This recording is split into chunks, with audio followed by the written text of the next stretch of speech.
All right. Welcome back, everybody. It is the season, and it is the time of new Cyre. You have all hopped aboard the Power of House Orien. You have traveled across the land to Breland. You have seen the sort of wastrel grasslands that surround New Cyre and New Cyre itself. A place of grieving, of nostalgia, but of stubborn hope. And it is in this place that you are going to help out good old Prince Orgrave with some problems. He needs to get married, and he needs to make the perfect choice. And all of you will hopefully be of great help to him. He needs to make the right choice for his people. Some of you have ties to New Cyre, some of you have sort of more foreign knowledge of abroad, but all of you are supposedly the future of diplomacy here in Eberron. So he will be very grateful for all of your wonderful, wonderful aid. As you arrived, you met all of our wonderful champions of love here, who I will briefly review for you all. Such, let's see, is it such claim? It is not. I've got season dot camp. Okay.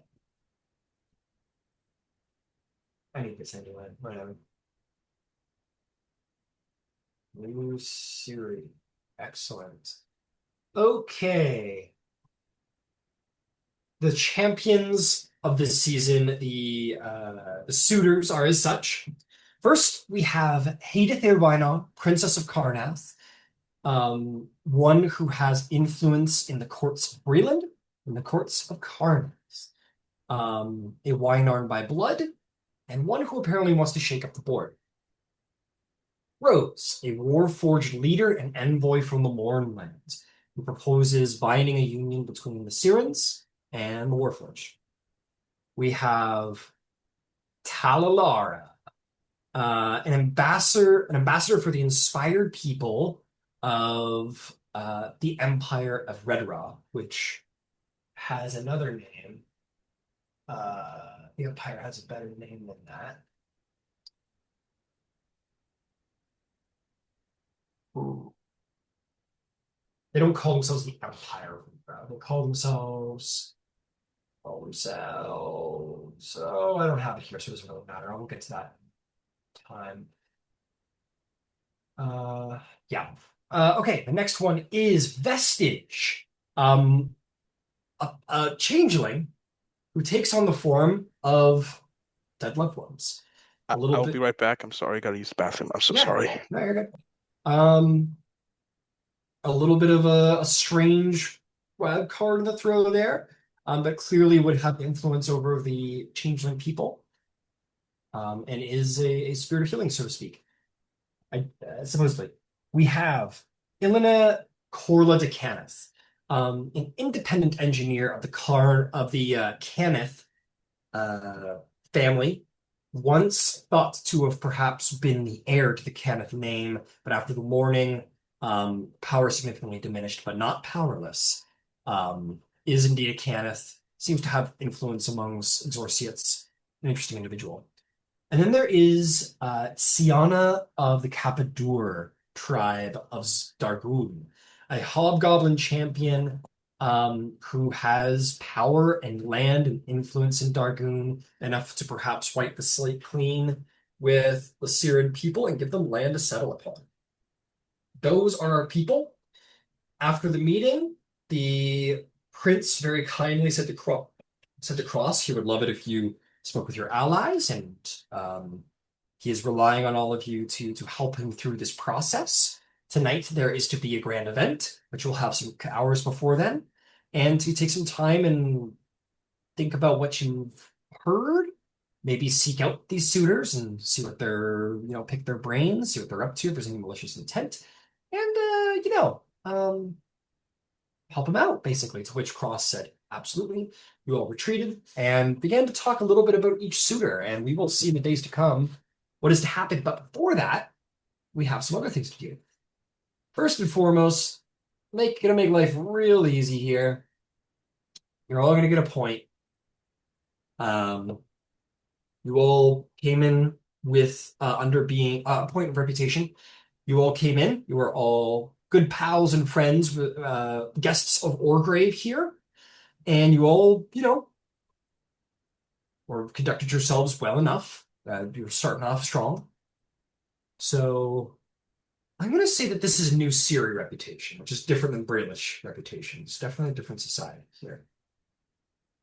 So I'm just going to go ahead and count for all of that. Cyre. Not you, telephone. Every time I say new, you know what, my phone springs to life. So that's actually a joke on Keith Baker's blog.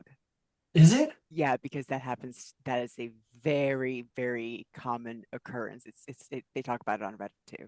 That's very funny. Hey, it gives us a Um, secret insight into the at least Keith Baker's pronunciation of Siri, then, if that's the case. um, in fact, that is why many will say Cyre Oh, and oh, to avoid to avoid the because phone. it doesn't upset the electronics. That's pretty funny. That's a pretty funny reason and fair. Next, epistolary. Hey, Cross, Yeah. you receive a message, and not just any message. It is stamped, wax sealed, secretly handed to you with some level of awe and reverence from Shell, stamped with the official emblem of the Lord of the Blades himself. Oh This shit. is a direct missive from him to you. Do you want it privately, or shall I speak aloud? Give me privately. I'll decide if I want to like read that or not. Fair enough. And if I do read it, will not be in character. I will never Fair read that enough. aloud. Hey guys, I got a letter. Definitely not. Okay, I'm gonna send it to you here on Facebook. Hopefully the format doesn't come through too well, but anyway. Let's look at this. Oh, it randomly. Oops, that was meant to be in the small edit. There you go. Okay. In the meantime, I don't believe I'm aware of any other letters that were sent last session. I know Ludwig sent along a little hello to the satyr boy, or settler, excuse me, boy. But that's that. Is there any messages anyone would like to have sent out of his way? Easy enough. I'll give Cross a second there.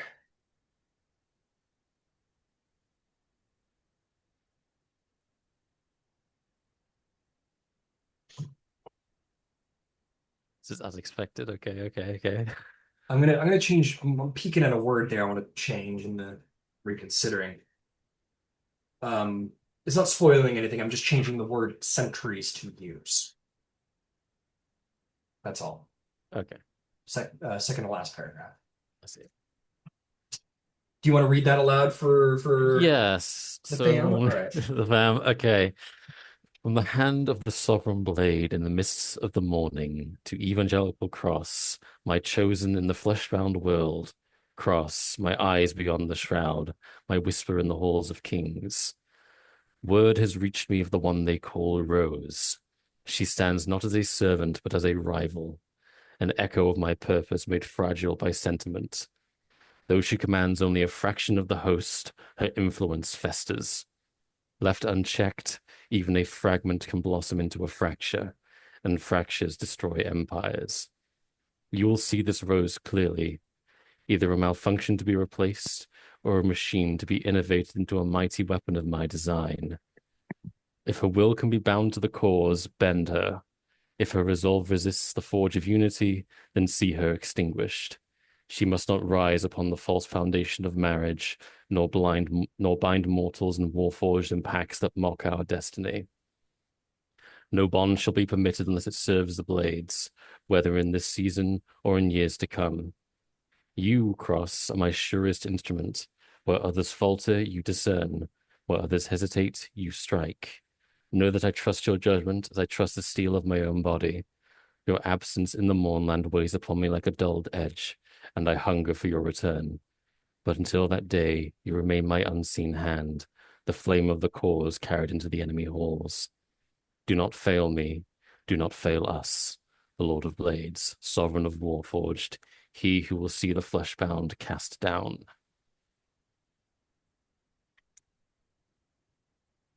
Yeah, he's cool. Yay. Little evil, but pretty cool. Well, just a little evil. A little evil. Cool. You receive that, and I think Shell, usually a pretty like sure, intense individual, delivers it to you with some like almost fearful reverence, like almost like he dares not drop it, and he carries it with some uh just uh, you know, as if the letter itself were the blade himself, and he delivers it to you with Understood. yeah, yeah. You I get will, it. once I finish reading it, I will order Shell to burn it immediately. Um, you do so, and Shell does not certainly doesn't resist you doing it, but and he gets it, honestly, but you can tell he's like to him this was like a holy relic and an emblem, a great sign. This is like and to watch it burn, it hurts him, and it almost builds his reverence for you in a bit. You see, he kind of looks at you with a certain awe that you are able to do these things, whereas he may not have had the will to burn the words of his own sovereign. It's a very crazy experience for him, you can tell. I am called to action, and I will answer. She's like, "You're so fucking cool. I aspire to be as cool as you one day." I'll wait for all the phases to end before I just my next move. Okay, cool. All right. If there's no epistolary, there's no reputation. Um, we'll move along. So you guys, as a reminder, kind of get out of your little conversation that you had about the various suitors last session that we kind of got on for. So we'll see you guys kind of moved on to whatever's next.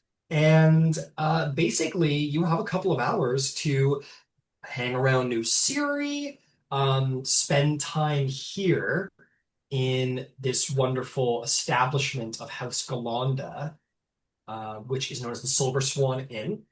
Maybe seek out some of the suitors and pick their brains on a one-on-one. It's up to you what you wish to do with your time. Yeah, so take that time. Who has stuff they wish to do now?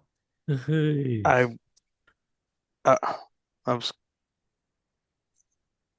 funny enough. I was going to ask Cross something. Fortunately, Cross is gonna go head straight to Rose, wherever they're staying. All right. He's going to go right now. Yeah. We'll say you go to catch Cross, but you see him moving with determination, and you're like, oh, better not. He's good. And you can catch up with him later. There'll be ample time to do so. Because he's busy. Okay. But yeah, Cross will take lead. All right, yeah, if we want to start with Cross, we certainly can.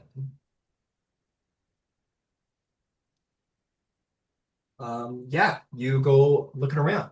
Let's see here. Where do you catch up with Rose?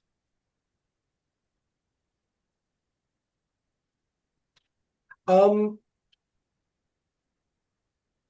you will see Rose as you come downstairs. You're like, where is she? And you will see that she is in the Silver Swan Inn. She does have she has her own retinue of a couple of war forges. There are soldierly types. There's her protector in foreign lands, and perhaps sort of advisors and hand not maidens, that's to be sure, but hands. We'll just say that. And yeah, you can certainly approach her if you wish. I do. She will stand to meet you. Some of the guards kind of interpose themselves, and Rose will sort of wave them away and say, "There is no need. This is Ambassador Cross of Cyre, who is a voice of the prince. It is an honor to make your acquaintance, Ambassador. You have rose quite high here in the flesh world." She wouldn't say that, sorry. I'm Yeah, so used to that with Warforged. yeah. Here in the world outside of Warforged. A pleasure to meet you, Lady Rose. I was hoping I could borrow a moment or two of your time. Certainly. And she will gesture, and you can follow her into one of these like discretionary Mhm. booths. The warriors sort of just like stay at the table, which is only like like a table or two away, and they're protected, but you have like private converse. You can have private conversation with her. She Yeah, says, "First, I must say that I hold no rank or title in the Five Nations. I am not a lady, nor am I a woman, technically speaking. Though I," she looks at her dress and her apparel and says, "In the interest of diplomacy with a human who has such desires, admittedly, the appearance of one has been, well, hopefully will be useful." you bear the appearance of someone who was custom made. Yes, not all parts were done for aesthetic, though some admittance to the fact that it was in the end. There was some damage taken during the morning, and certain scraps were having to use and made to complete the armor. I was lucky to have some friends who made something more elegant for me for this day.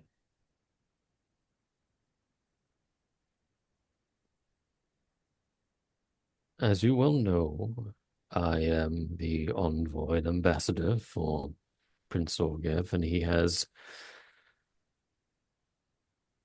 well, given me the responsibility of aiding him in choosing his wife to be. Then your opinion would be highly valued. That it would, and so I've taken it upon myself to, well, meet with every suitor, try to understand what it is, well, the person that they are, who they hope to be in wedlock, and their intentions for the future. Very well.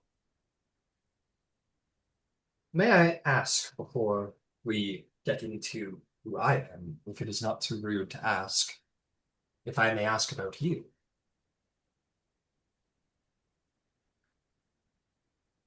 By all means, what would you like to know? It is clear that you have been negatively affected by the morning. Have you spent much time in the Mournlands after the events? Well, to get here, I had to pass through. I am familiar with the communities of Warforged that emerge within the Mournlands. But unfortunately, my memories of the war were lost in the morning. So, I don't know. The time I spent in the Mournland would be considered quite short, but for me, it was a significant amount of time, relatively speaking. She says, "But you have never felt interested in trying to ingratiate yourself in some of the communities within. I can understand, to be clear, there are many vicious rumors about dangers, even for new Warforged in the Mournlands, and there are many of the mind and the spirit and the body." When my memory was lost, I felt that I wanted to reclaim the life I had lost.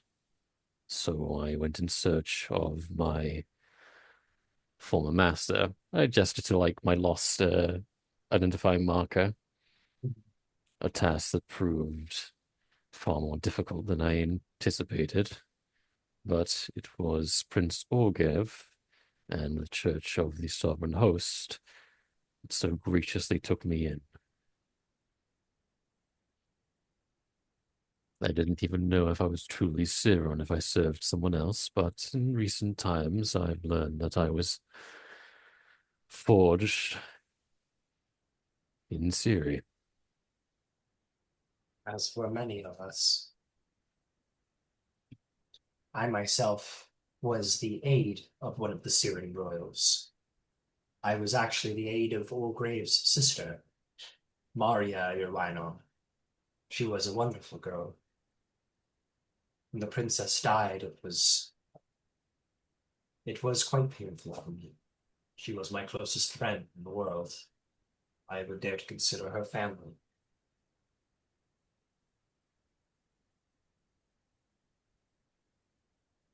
Did you never feel let down in the wake of the Treaty of Thronehold? You were once well, as you said, the aide of royalty, and in the aftermath of the mourning, you were nothing, were you not? I was nothing before the Treaty of Norhold, or of Thronehold. We were possessions and property, and we were lucky to find some scarce few who considered us to be more than just machines to be utilized, such as the princess. She treated me with the care and compassion that she would have treated any other person. She didn't see me as a machine. She saw me as a person. And I think that is what the Treaty of Thronehold tried to do, give us rights and citizenship. We could not be indentured into war unless they were indenturing their own kind.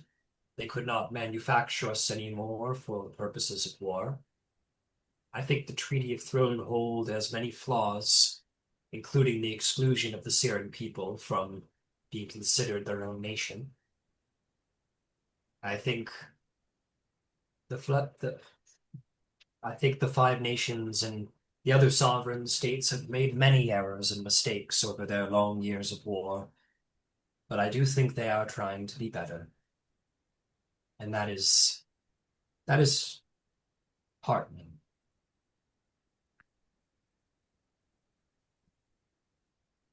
So what is it that you hope to achieve through this marriage proposal? What future are you trying to create for the Warforged you represent? To answer your question, I would ask you a question. Do you consider yourself a citizen of Syria?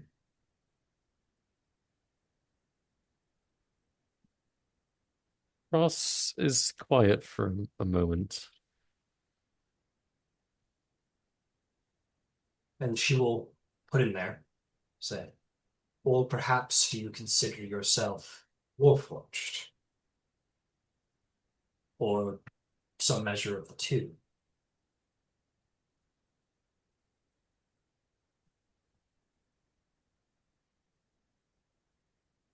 I consider myself a friend to Orgev personally, but I do not consider myself to be a citizen of, well, even Corvair. I And don't I, know how much experience you have with the world outside of the Mournland, but even if on the ink of the Treaty of Thronehold the Warforged does say to be citizens, it does not ever really feel like it. I think this is the root of what I intend to achieve here. The Warforged are Warforged. We are not Karnathi, we are not Cyren. We are a displaced people with no home. And while the Cyrens have no home either, we are not Cyren, though the vast majority of us were born in Cyre. What I am attempting to achieve is to find a place for the Warforged people in the world.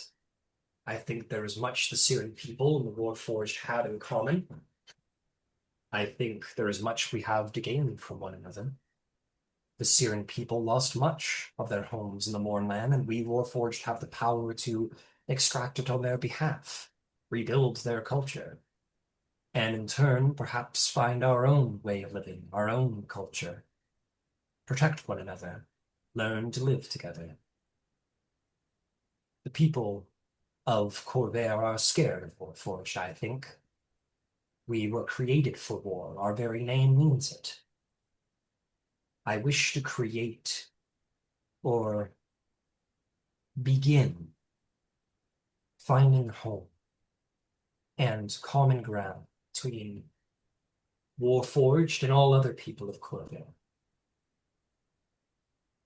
I wish to be full and equal partners with the Prince of Orgrave, so that we may together lead not only the Cyren people, but the Warforged as well, together. I believe the Warforged may feel more like Corvarians if they had somebody married within the royal line. Wouldn't you agree? Someone who is actually Warforged, who actually has marital ties to one of the Wynarns themselves, the ancient progeny of the Galifar name.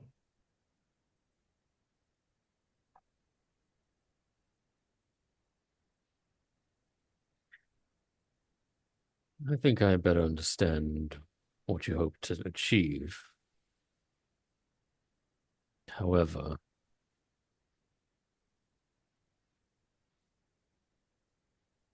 how much time have you spent around nobility in your time? A great deal.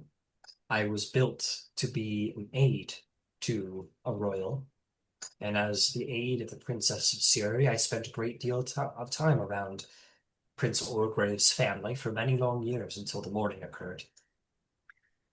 Then you understand how deeply important blood ties are to the people of Corvair. Of That course, even if you were to obtain this marriage, have your union marked in ink, the rest of Corvair may still not honor it because of, well, what you are, what you cannot do for the prince. as it stands, the Treaty of Thronehold doesn't honor the Cyren people to begin with. They are not included in the Treaty of Thronehold. They have no land to live upon. They are not considered their own sovereign nation or people any longer. I don't know if I care what they think. What I care is that Warforged and refugees work together to build a brighter future. And there are great dangers in the Mournland, which I will admit mean that it will be impossible for me and my people to stay there forever. Just as it will be impossible for the Cyren people to stay here in Braylon forever, unless some agreement can be reached with the Braylish. No, it's not just the Braylish I'm to convince, it'll be the rest of Corvair. For, as you say, New Cyre is not considered to be a sovereign nation. And so, what the prince would desire, well, is recognition to obtain not just the land, but the title of sovereign, to be true royalty in the eyes of the rest of Corvair.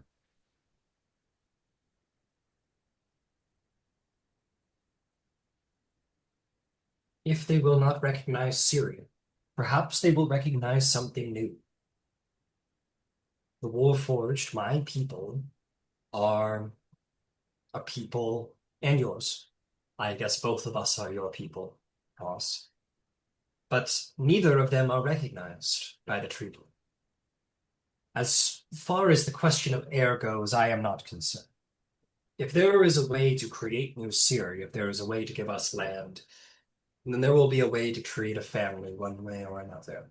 And who's to say Warforged do not live forever, given if they aren't kept in proper repair? These things I do not know, but will be figured out, I'm sure, in time, as a Warforged marriage is unprecedented, but not illegal, as we are considered citizens. Hmm. As for what Cyre becomes, I imagine it will become something new altogether, combining the Cyran culture with the Warforged culture. We would perhaps become and evolve into something more. Cyre is gone. The Warforged never had a homeland. We must work together to create something new from what was once. And I think that is very exciting. What will you do if Corvair hears of your goals to create a new homeland for the Warforged, and they decide that they have no land they're willing to cede, that they would much prefer it that you fail? And that, what if they decide to make sure you fail by force? What will you do then? Will you return to the mists, or will you fight? I think you know very well, Ambassador Cross, that if the rest of Corvair decided to crush New Cyre and the Warforged people who wish to dwell with them, that there would be very little we could do to stop them. They have great armies. They've fought for hundreds of years. Prince Orgrave has enough cavalry to protect his lands from raiders and bandits. My people are built for war and are strong, but I have no doubt that if Braylon wished to destroy us, there is little we could do. But I also know that as it stands, they wish to see New Cyre fail, and they don't much care what happens to the Warforged anyway. Prince Orgrave is a great leader. He has proven himself as such, and I have been chosen by my people, not my choice, to lead them. I'm sure if we work together, we will find a way to prosper in the future.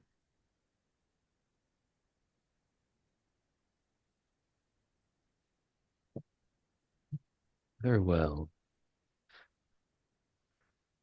Do you have any further questions for me? Or anything you would like to ask of the prince as I pass on what you've spoken of today? Are you aware of the blades? It's like a pause. In my travels through the Mournland, I was aware that there was a fracture within the sentiments of the Warforged. Some communities, like yourself, sought to join hands with the rest of Corvair to integrate into their civilization as true citizens. Others were colored in bitterness and sought only to avenge those that died in the war and punish Corvair for using us as tools and then throwing us away. Yes. This is the reason my people cannot stay in the Mournlands forever. These blades and their leader, the Lord of Blades, they seek conquest over all Warforged, to forge a great legion, to defeat all Fleshborn, as they call them. They are insular. They are separatist oppressors, and they seek to destroy humanity. My people wish to form an identity alongside humanity. If we cannot find a place to live outside the Mournlands, this Lord of Blades will come for us as they will come for the rest of humanity. I must admit, and with candor, my vulnerability and my people's vulnerability. For now, we live in the Mournlands, and our colonies are somewhat safe, but we feel the pressure and the violence of the Lord of Blades every day, and eventually he will either see us bend or destroy us. There is this reason as well that we would wish to join ourselves with New Cyre. We do not wish to be destroyed or assimilated into a kingdom, a conqueror of hate. We wish to build with humanity rather than against it. So if you wish to go to Prince Orgrave and explain my reasons for why I'm here, in all candor, this is one such reason. I wish to protect my people from hate. I understand. I'd like you to make a deception or a performance check to keep your reactions and whatnot. Yeah, this is probably gonna fail. 13. Okay. Understood.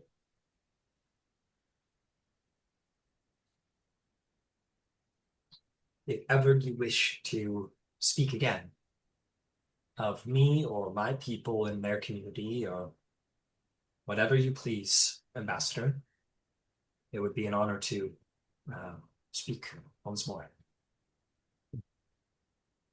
Well, there's still time to spare. I'll need to visit the other suitors, but there should be time again for us to speak once more. Very well.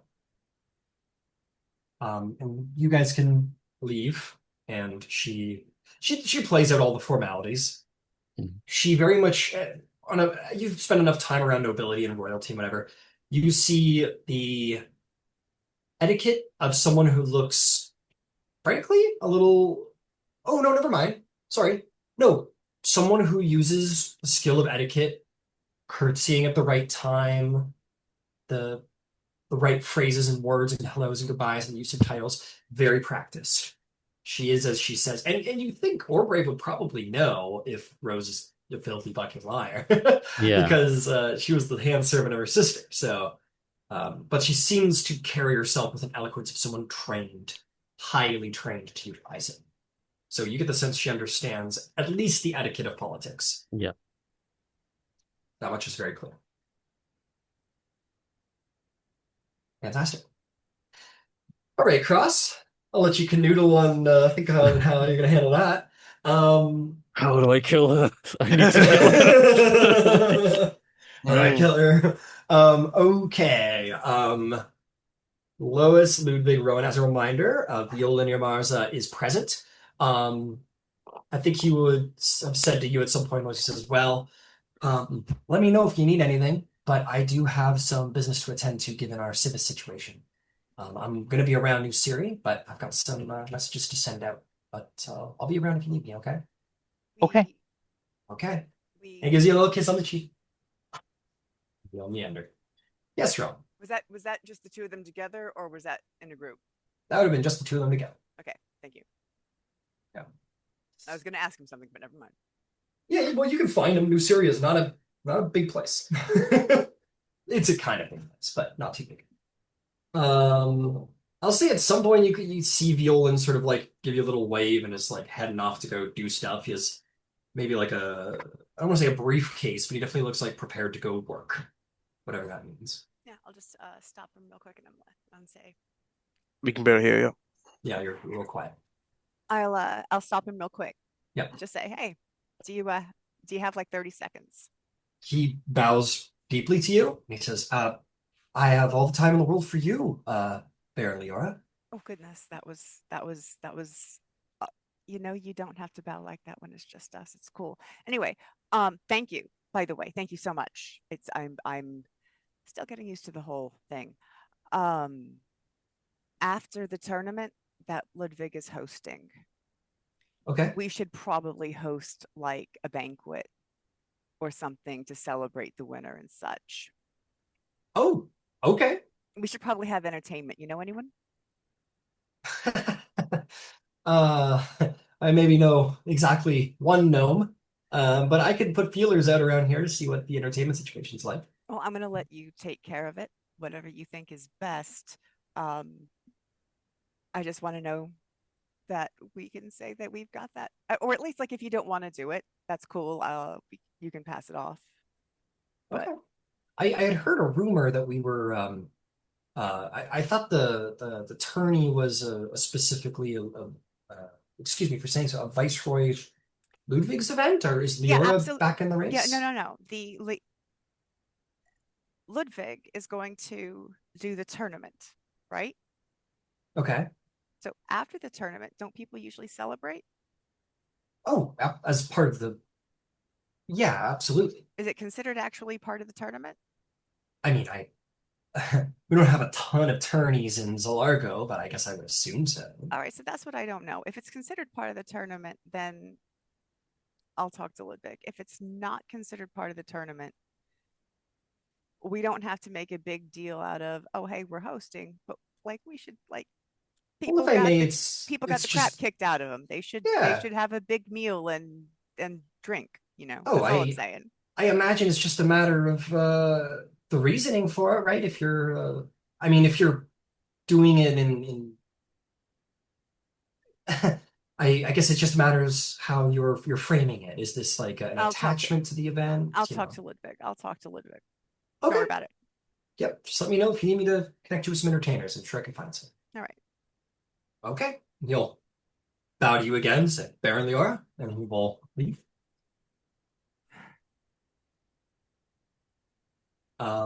Cool. And all right. Is there new Siri is open to you guys? You have some hours to decide what you want to do. Ludwig, did you want to do something? I was unpacking my stuff in my room, and I was talking with Todrick about, oh my God, did you see him? That was Countess Dallin. That was him. Like I that know was him. Todd's gonna be like, I mean, I wasn't in the hall, but I saw him when you were introduced to him. I honestly thought I was gonna crap myself. Dude, like he's right. Dude, he was right there. That's insane. It's honestly, it fucks me up a little bit. I mean, Go get yourself a drink. Like we holy would have shit. we would have got a medal for killing him right there. Yeah, You know, like a couple years ago. probably would have. Yeah, right from King himself. Like, oh my God. Don't do that now. Oh, Promise me. no, whoa. Don't do. I'm joking, but yeah. Yeah, no, he's joking too. He's like, whoa. Because that's insane. Like, the world has become a very, very crazy place. Yeah, I know. Holy shit. Yeah. Yeah. Makes People me a with little our tense to be around here, Yeah, honestly. people with our accents aren't entirely welcomed here. If you want to just hang out in the Silver Swan while I handle Yeah, stuff, it'll be okay. If you I'll want to play invite it down low. all right, well, I'm staying. They have other places for me to stay, but yeah, We'll I'll just keep my yeah. head down. I'll keep my head down. But let me know if you need any help with It's if I'll Tony, Tony. Yes, let me know. I'll let you know. And with that, I leave him to his stuff, and I'm gonna go find Rowen. Okay. Yep. Todd kind of looks around the Silver Swan and go, "Oh, you're rich," and he's gonna do just that. He's gonna find some place to pretend to not be Carnathy and hide a little bit. Yes. Yeah, you see Rowan wrap up a conversation with Yolan on the way out, and yeah, by all means. Hey, Ro, can we talk for a sec? What? Yeah, sure. What's up? Look, I want to apologize if I came off as inconsiderate about the whole Tenny thing. Nope, it's fine. Don't This worry about it. These are your people, and I should have. Don't worry about it. It's fine. All right. Um, I don't know if you've ever hosted an event before, but if there's going to be like people beating each other up, there generally is going to be a celebration afterwards. Now, if you want someone else to plan that, uh, what's his name? The Orgrave Magister, Orgrave told you to talk to him, and he's the yeah, one that's Talon. planning the event. All right, I did not catch his name anyway. It's a she. It- Sorry. if you're able to talk to this individual that I don't recall, that person probably is going to know like what they need, etc. Mhm. If you need my help, let me know. Okay. Would this banquet be on half of Leora or for me? Because I know you don't want Leora attached to the tournaments explicitly. Yeah, that didn't go over well. You know something? Yeah. Just make the whole thing from you. But we can quietly support. That's fine. All right. Take care. Mhm. Okay. Yeah, I- Ludwig, you being where you are in the age of like your family, um, you would have definitely have like honestly it would be your choice. The option would have very much been open to you in the past. Maybe there might have even been like a very small expectation being a noble of your where you were in the age bracket with your siblings, to have done plenty of hosting. You think Ludwig ever took part in any hosting? Some of it, I think he would have been like, it would have been expected him to do some stuff. So yeah, I think he was trained in it, and like there was some events, not on like one hand you could count them, but like he's done some of it. Yeah, yeah, yeah. You've probably hosted like smaller dignitary, like maybe like smaller, nothing of like if a warlord was coming, your mother or My whoever dad would, or a well, his, Castellian would have, yeah, yeah, would have they would taken over handle. for like big people, but I don't think it would have been outside the bounds of your where you sat in the age group of your family to have prepped a couple of events and such. So yeah, and this Lady Talon, Orgrave has already introduced you to and pointed you towards. Okay, awesome. I think I'll just get that out of the way first, but I'll let other people do their thing because I gotta go do another something real fast. I'm so No sorry. worries, no worries. You start heading over there. It's all good. Okay, okay, got it. Thank you. I'll be right back. No worries. Who else? What stuff they want to do around New Siri? All right, Rowan. Uh, once Rowan's kind of got the morning stuff taken care of, uh, she is going to go into her robe, grab her shift weave, which has two different flavors of nondescript, general average worker kind of uh, woven into it. And she's going to throw one of those on. And one of them is her plaid suit. So she'll walk out.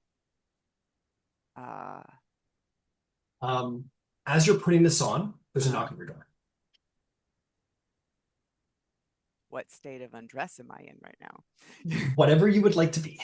um, she's in her slacks. She's got the she doesn't have her tie and You can jacket throw a and vest robe on, on or but yeah. something. Yeah, yeah, yeah. So I will have Lena answer the door because she probably Sure. would not want me to answer the door.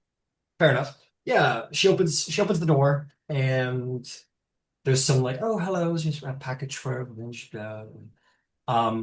and goes, oh, thank you. Door closes and she brings in, she goes, oh, it's a gift from she just said didn't give a return, but it's for you. She puts this little parcel down on the bed. It's got the movement of something that should be like linens or cloth or clothes or something like that. You open it up and it's actually like a very nice dress. It is Bralish wool and Ondarian color dyes, so it's very tasteful. Um, Especially for somewhere around here. It looks recently tailored, like freshly made. This is no hand-me-down. Very nice. It um it's a very nice dress. It's very clearly built to be seamed into a shift weave, as that is a very Cyren style to have a shift weave. So it's specifically got like little loops and hooks and stuff in the actual seam. Um, and Lena said, yeah, she said to bring it back if it doesn't fit. She said make sure to check the seam. And yeah, cool. Was there any who it's from? Didn't say who it was from, just said it was for you. I asked who it was from. She said, Huh. like anonymous, I guess.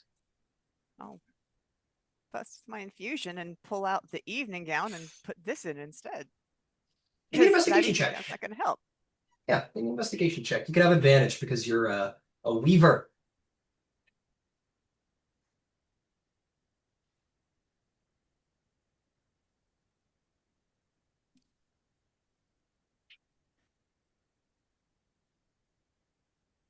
I think that's going to be an 18. It is. It's an 18.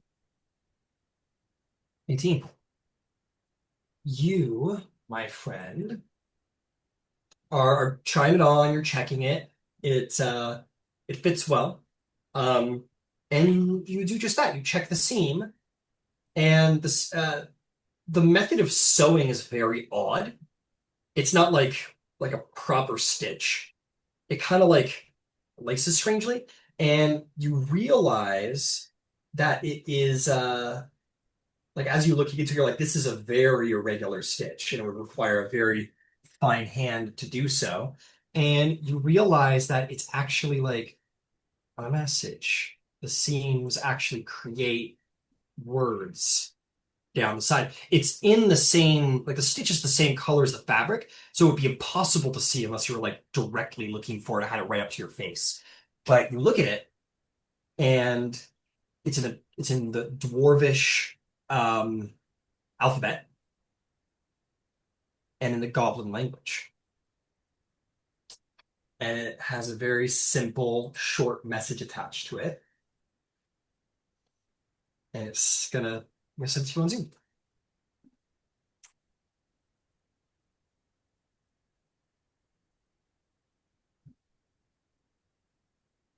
I feel like my plans have changed because I had plans, but I feel like they're different now. I don't know why.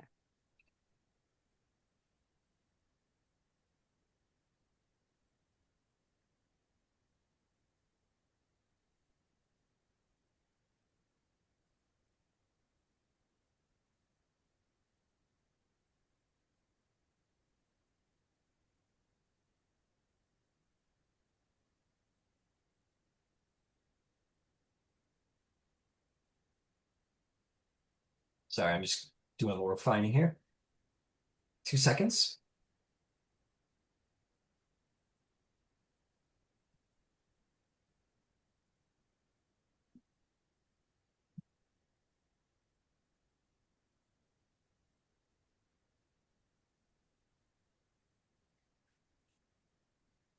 Okay, here it comes. 3, 2, 1.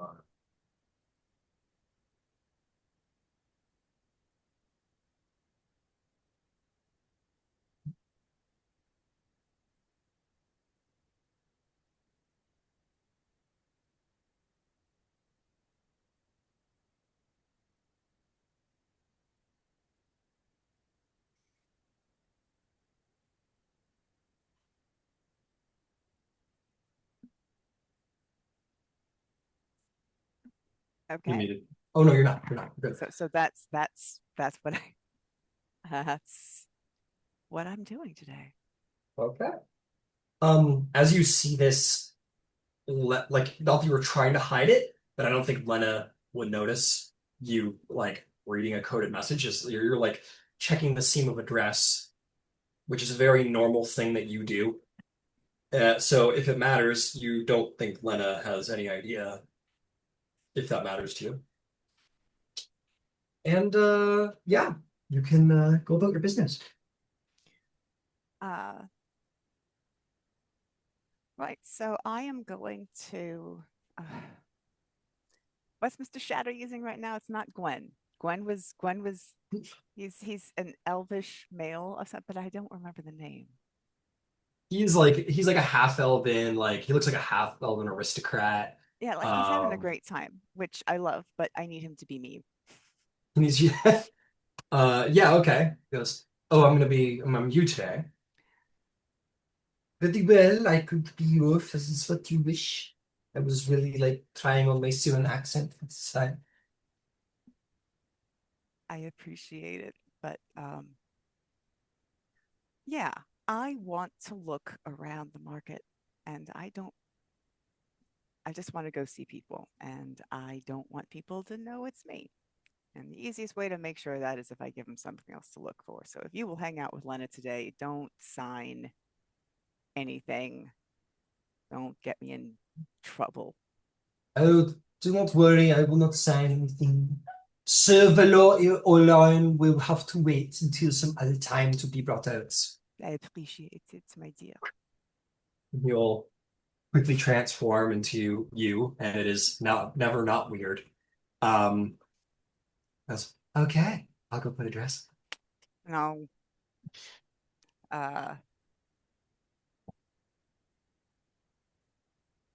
I will put on something nondescript Sure. and go to find the Orion transporter. Lena will put on a big old sort of stranger in the midst cloak. And we'll follow along and yeah, let's head out. So Oh no. Lena's I need Lena to stay with right. Yeah, you get with the Lena fake. knows, but you can see she's trying to like I I can't protect you if I'm over here, just as I a reminder. I know. I don't usually do this. I'll be back soon. I promise. Okay. 1 hour. If I don't see you in an hour, I'm sounding the alarm. Please don't sound the alarm. Yeah, I am an adult. I am gonna look at the market. You are the Baron of the most vulnerable and newest Dragonwood house. Uh, mm. 1 hour, or I'm buying Ludvig. She All winks right. at you. All right. All right. Fine. You can come with me. But you still need to be me. So you guess you have to stay here because Lena would not let you leave the house without her. All right, come on. So I'm confused. Is Lana going with So you? basically, Lena's gonna come with Rowen. Okay. Got you. And it will be fake Rowan who is without her bodyguard, understand? Yeah. She's just in the inn. She's in the inn. It's safe in the inn. So Rowan says, I guess the Baron's just gonna have a couple of drinks. And are gonna get into her prettiest dress and is gonna go downstairs and look great and have some drinks. And big old cloak. Lena will follow you. All right, you ready to go wander the old homestead? Man, I still have all this like fucking ballroom music going on. Terrible.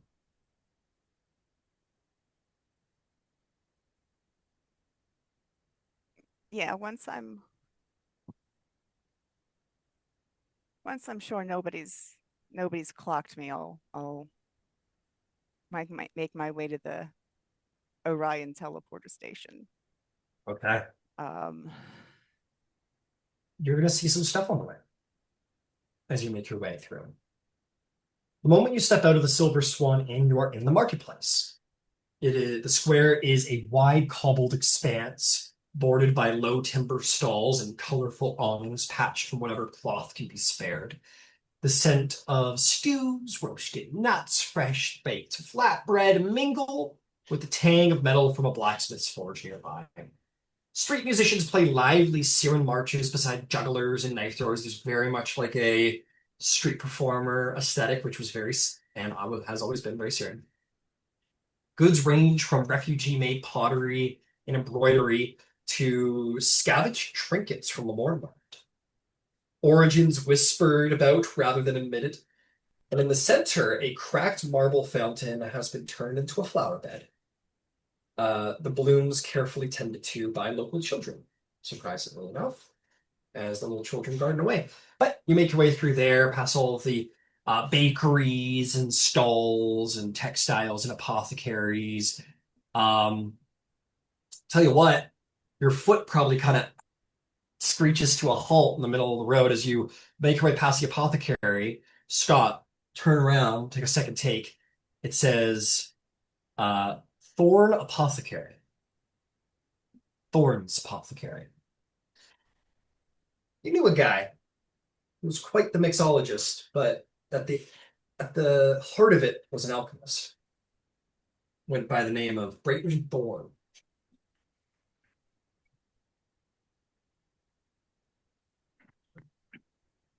I'll be damned. All right, I got something to do, but I'm gonna come back to that. Yeah. Yeah, if you look in the window, like you're gonna come back to it, if you look in the window, if you think the curiosity would take Rowen, you would see head down this this guy that you're used to know. Working away at a little alchemy kit, making churns, potions scattered around the shop. And indeed it is Brayton Thorn. As we walk away, I'll tell Lena I used to know that guy. That's incredible. He's the only guy from home. I think he's the only guy from home I knew before the thing. You don't want to stop in? On the way back. Okay. Should follow you. I'll put forth, and I don't think in your backstory it states what he looks like or his race. So I've just made him like a human, if that works. Whatever works for you is what we'll do. That makes most sense. Cool. I think he may have, above the table, I think he may have been a changeling, but she wouldn't have known that. Oh, okay. Cool. Dope. Right. We're calling out. But anyway, you make your way down the street and you will find yourself to the place you were seeking. Where are you? Here we are. Near the southern gate, where the trade road bends towards the market square. You would have actually probably drove past this originally, so all of you would have seen this. Sort of south of the market square stands the Orien Enclave, a two-story building of pale stone trimmed with green-stained timber. Its roof slopes in graceful tiers, each corner capped with small copper spires that catch the sun. Green and gold banners bearing the unicorn crest of Orien hang above the broad archway, and the scent of fresh hay drifts from the adjoining stable yards. Sleek but strong mage-bred coach horses stand in neat lines beneath the shelter of a covered paddock. Their coats bristle in a mirror sheen, and even in a town built for necessity, the Enclave's symmetry and polish marks it as a place of mean and meticulous care. Near toward there would be, by the way, your carriages you took to get here are being tended to. And there is also a rather large caravan depot neighboring just outside the wall. Built beside the Orien Enclave, the Cavern Depot is a wide open yard of packed earth surrounded by low stone walls. Rows of covered wagons are parked in neat lines, each tagged with a wax-sealed manifest of Orien. Stable hands in various caravans lead horses to water troughs or check harness straps, some working for Orien, some working for an independent caravan. A timber warehouse stands on one end filled with barrels, crates, and tightly wrapped bundles awaiting inspection, and the constant creak of wagon wheels and the snorts of horses fill the air alongside. The barked orders of dispatches keeping the schedules running on time. And as you step into the actual Orion Enclave, you'll see you're in the booking hall. Oh, that's much better. It opens to polished wood floors with maps of Braylon, Cyre, and trade routes to the moorland hanging in carved frames around the walls. A long, dark wood counter runs along one wall where clerks record the journeys of various coach drivers before them in ledgers that seem to be taken and kept in a locked cabinet sort of at the back of the room. Through an open arch, the coach house reveals several enclosed mage-bred coaches, their lacquered panels gleaming under lamplight, and racks of harnesses and tack are polished to perfection. People run to and fro, working on these various trade routes, keeping everything polished and looking good up to Orion standards. And upstairs, you see a balcony, and overlooking that balcony, you see a poised woman who seems to be in her 50s and has a greater mark of passage strewn across her body, covering her left arm and shoulder. She looks down and around at everything going on, very much taking into account the larger business. You imagine that a person with such an impressive mark probably runs the place around here. And her eyes definitely sort of fall on you. Oh, no, never mind. You are not Rowan right now. You're very undercover. But her eyes just seem to sort of mark her the various people's coming and going, taking into private account the day to day. What would you like to do?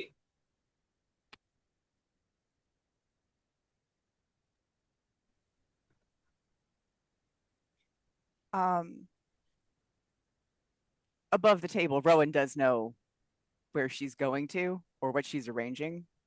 Sure. Okay, because it was vague enough that Yeah. Carmen's not quite sure. Okay, yeah, no problem. So basically, House Orien does offer teleportation services. They are very, like, you usually have to be in a major city center in order to use them because only so many people have greater dragon marks. Yeah. Because that's kind of the end of the Orion passage power. That's very powerful magic. This lady has the greater mark. You probably don't want to go through the clerks for discretionary sake. Probably want to deal with her directly. That's probably your mark. She can get you what you need. It's just a matter of if you can keep her discreet or not. You don't know her, right?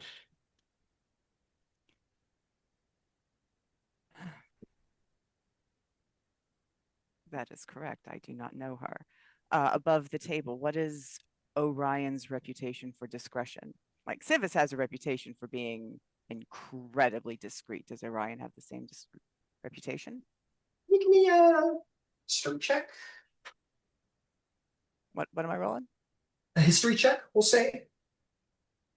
It's probably not going to do it. That's an 11.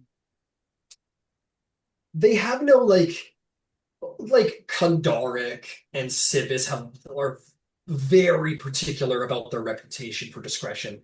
While you know Orion to be considered highly professional and most certainly protects like client information as long as it's legal, there's no like explicit like they manage discretionary services. They're not quite as like in your face advertising their discretion. It's not the most important part of their business.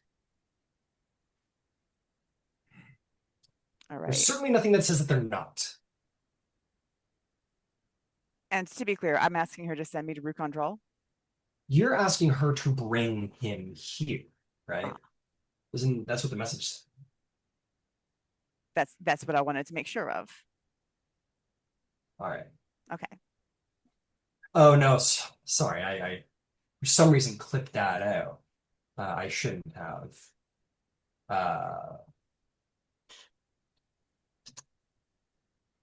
I'll toss that at the bottom there. No, that was my mistake. I apologize. Okay, so that actually changes things a little bit. Sure. Because I thought that I was trying to get myself out of New Syria. I didn't realize I was trying to get him here. I mean, you could just say like, nah, fuck it. I'm going there.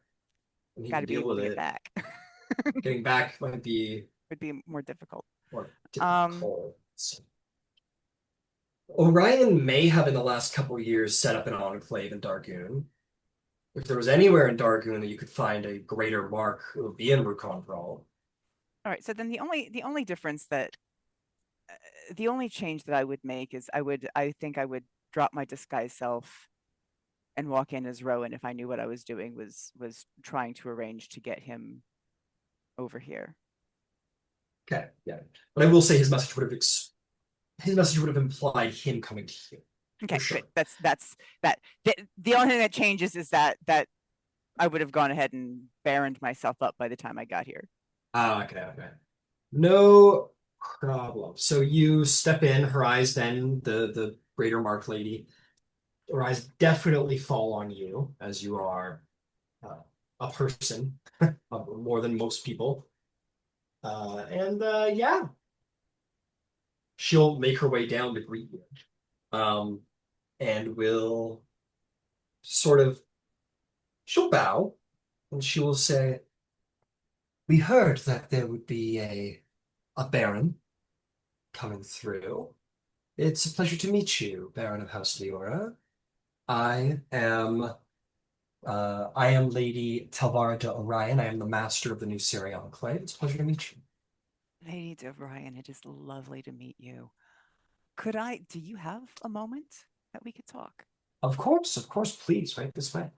And she will take you upstairs.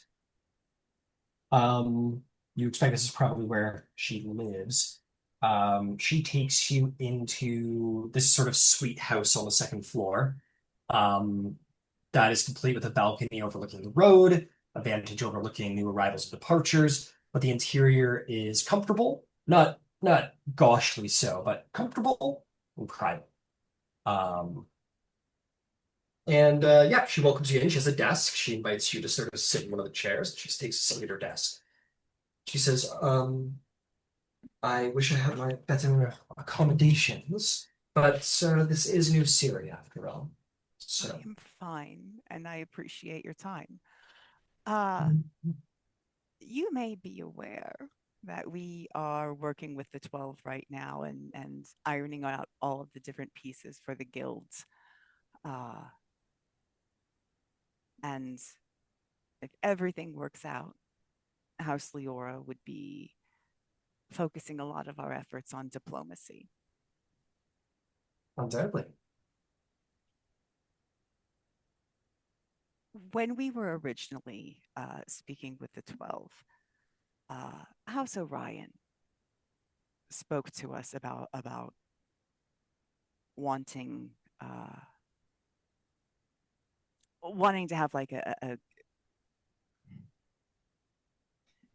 I feel like what you were asking for is like an exclusivity thing. And our main reason for not being able to do that is that you don't necessarily go everywhere we need you to, but we would love to make it so that you can. Have you established quarters in Rukondral yet? She's a little like, wow. She goes, "Rukon draw. Let me check my ledgers here." And she will indeed go and pick a ledger up and take a peek. She says, "I'd be surprised if we didn't. Let me take a peek. Yeah, we do have an enclave there. In fact, most of the dragon-marked houses are primarily established there, especially um, Denise. But we have something there, yes." No, that is excellent. That's just what I wanted to make sure of. Um, can I Are count you on your discretion? Obviously, there are things going on that I would rather not have on the front of the paper. Uh,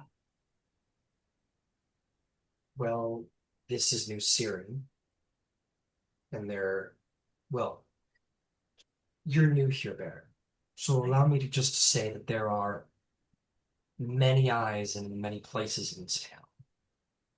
I am certain with a sizable donation, House Orion is willing to provide whatever you need Oh, wow. with whatever discretion you require.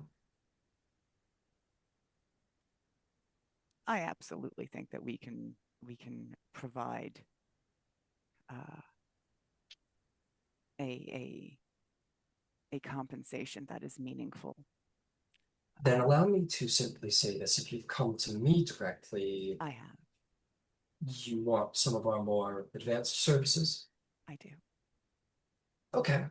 Well, by the sounds of this conversation, it sounds like I don't want to know who you're trying to meet with or have meet you.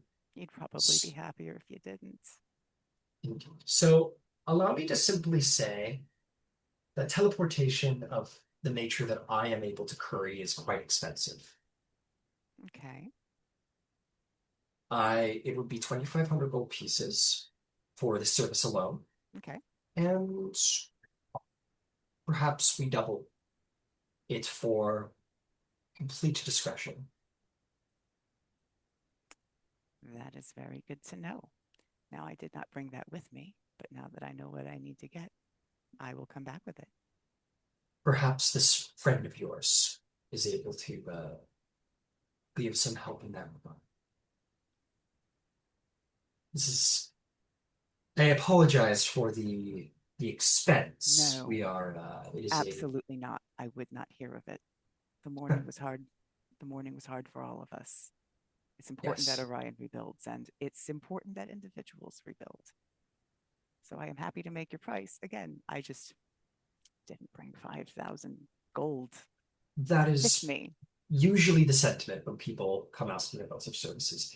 Well, I will be here, or I will be at court, as I am Orion's representative at court, but not often. So you can find me here most times. I am grateful. Thank you so much. And she will let you leave with that. But I will say, maybe you're leaving with slightly interesting information. Cyre is a bit of a hotbed of eyes in the dark, shall we say. Right. Cool. Let's travel. Hey, Lois, you want to get up to anything, my friend? Is there anything you want to do? Yes, Okay. very specifically. Absolutely. I want to put together a a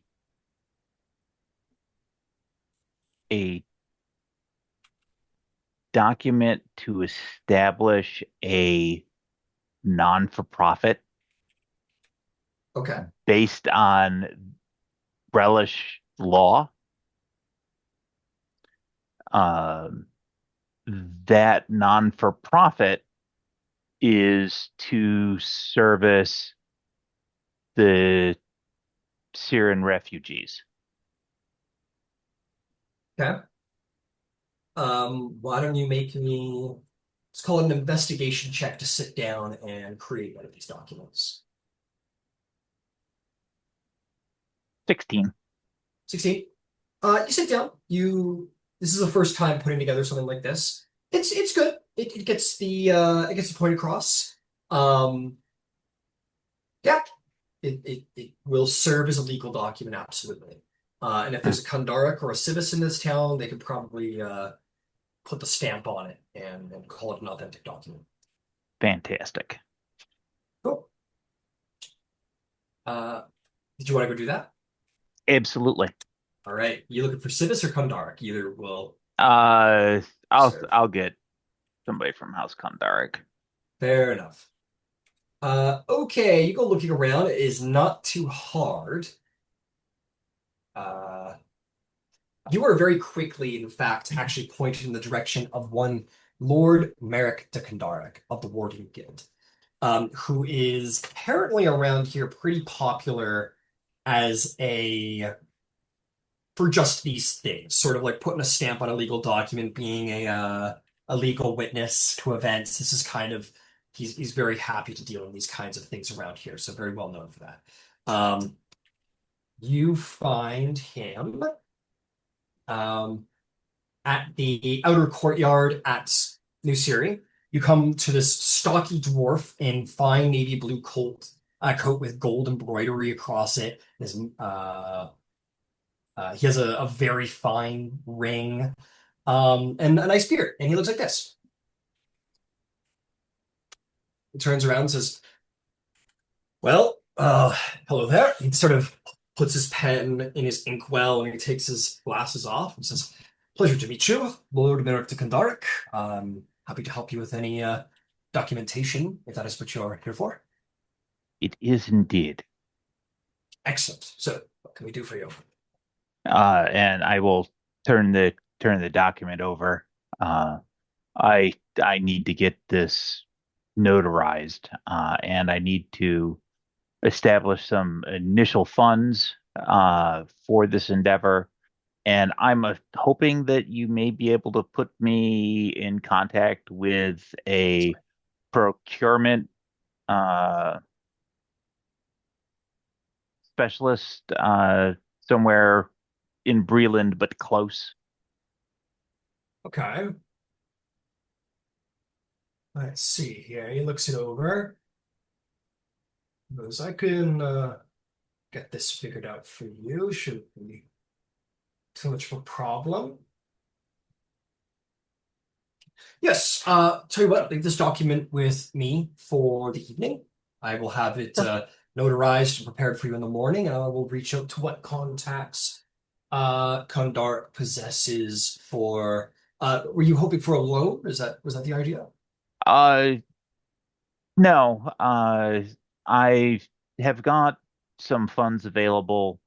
I need to do some purchases, but obviously I'm Hmm. not at the spot where the purchasing can be done. Indeed, you probably So need I to do need that. someone to serve as a factor. And I'm certain that somebody from House Kundaric would know an appropriate person with a sterling reputation, much like yourself. Well, thank you for saying so. I will reach out to our guild branch in Stalasker and see if I can't find somebody to do just that. That would be awesome and much appreciated. Indeed, I Oh, will. Oh, yes. heavens. I'm so sorry. Viceroy Luisana de Leora at your service. And he'll put out his hand and say, Viceroy, welcome to New Cyre. Welcome to New Cyre. Yes, no, I will put this to the front of the line and reach out to Stalasker, and we'll have everything as thoroughly as I can done for you in the morning. Thank you. I greatly appreciate it. Absolutely, and he will do just that. If you would be so kind and maybe just like send me a little message of what you're having him do, just for the sake of my memory. Absolutely. I really appreciate it. Thank you. And yes, he will get on it. That was certainly the guy to talk to about all of that. Magnificent. All right. Who else? Who else has got stuff to do around here? I'm finally back. All right, Ludwig, you're back. It took me a little while, but I'm back now. All right. But I might leave Soren with Todrick to keep an eye out. I don't think I'm gonna be attacked where I'm going. Soren cocks an eyebrow at you and he says, you are Cornath in I mean, you're technically Leora, but are you sure? I mean, If it'll make you feel better, very well, you may stay as well. it would And make me feel remember, better. you're Karnath as well. Technically, you are born in Karnath. I was born in Carnath, but I am Denise, and I have a very big sword. Thank you. Welcome along. You follow me with your big sword. As I always do. You know, it's not a very, it's a bit of a black mark on a defender's reputation if their client gets killed by a mob. It's just a short walk to Lady Eartalon. Follow me. Right? And he will happily follow you along. Okie dokie. Let's see. Let's see. What am I gonna? It's just a short walk. What could happen on a short walk? Oh boy, Nothing bad. Nothing Lady bad. Eartalon. let's see here. You motherfucker! Someone clocks me from behind. I get killed by a mob right then and there. You're walking down the street, and you are going to see walking, um, probably a little ill-advised by herself, down the street in her dark, shady dress. You are going to see Hadithir Wynar kind of walking the opposite way. She does make eye contact with you. I, Uh, you finish? No, go ahead. I I give her a respectful bow and wish the lady a good evening. And she will stop and give you a curtsy and say, and a good evening to you, Viceroy. Thank you. And I Continue down the road. continue down the road. Can I insight check like what is she was she looking at me at all? Like what? No, Yeah, sorry, was she checking me out? Sorry, what do you think? no, that's not what he's thinking. Is she What do you think, bro? What do you was think she she was? was she spot? No, that's I not know, what he's thinking. I'm just You checking with you. Make me an insight check. Go for it. Yo, sorry, dude. You think she wants some of this? That's not what he was You thinking. think there's But gonna be a new 13. Vine in car now? 13. 13. Um, you think it's been a very long time since you've seen another card. And naturally she is interested by you. And sort of, you're both from the same land. And so naturally when you walk by, she's a little more interested to see a fellow Karnathy. You don't know about anything about each other, but naturally she seems to be interested to speak to you, and you bid her a very polite good evening and And continue on your way, and it and was very and polite and elegant. I would say I hope you enjoy the events later tonight. Yes, as yeah, you kind of exchange this like good evening, and then as she begins to walk, you kind of Uh, turn and say, I hope you enjoy the events tonight. And she stops and turns around, and she will. Where's her? Where's your goddamn? Oh, it's because she's technically like in her brain, she over here. I gotta post it again. And she turns around and she says, "Thank you. I don't think we've been properly introduced, have we?" um, no, I've heard of you, but I suppose you haven't heard of me. I am. Soren will go. Soren just goes, may I present to you Princess Hadith Irvine of Karnath and Yeah, guest to uh, uh, King Boreal, Viceroy Ludvig of the House of Leora. yeah. Ludwig was stumbling over his own name there for a minute, and I imagine someone helped him out there. Yeah, you're like, I, my name, and but and this is what an aide would like. yes. It wouldn't be inappropriate, so he does introduce you to her, and she will curtsy like once again and say, "Of House Leora, yes, pleasure to meet you. If you don't mind my saying so, you seem like you are of Karnath by your accent." Yes, I would be. Yes, I'm from up. So I'm from up north, similar to you. But I was given this mark, and well, now I'm here. Yeah. Well, maybe we should find some time, and you can tell me if what the affairs are in Karnath. I would. Uh, I, I, I would be honored to keep you updated on your homeland, good lady, Your Uh, Highness. she chuckles a little bit, and will say, "Excellent. Perhaps before this evening, I will be at the inn." And she will give you another curtsy, and will And I bow to her again. bow to her, and she makes her way down the street. She has no attendants whatsoever. No attendants, no guards, just Princess of Cardiff by herself, walking down the street. I say that to Soren as we're walking away. A princess of my homeland walking down the street by herself. It's strange to see. It is. You have to admire her balls. Like, Soren, language, please. Sorry. But yes.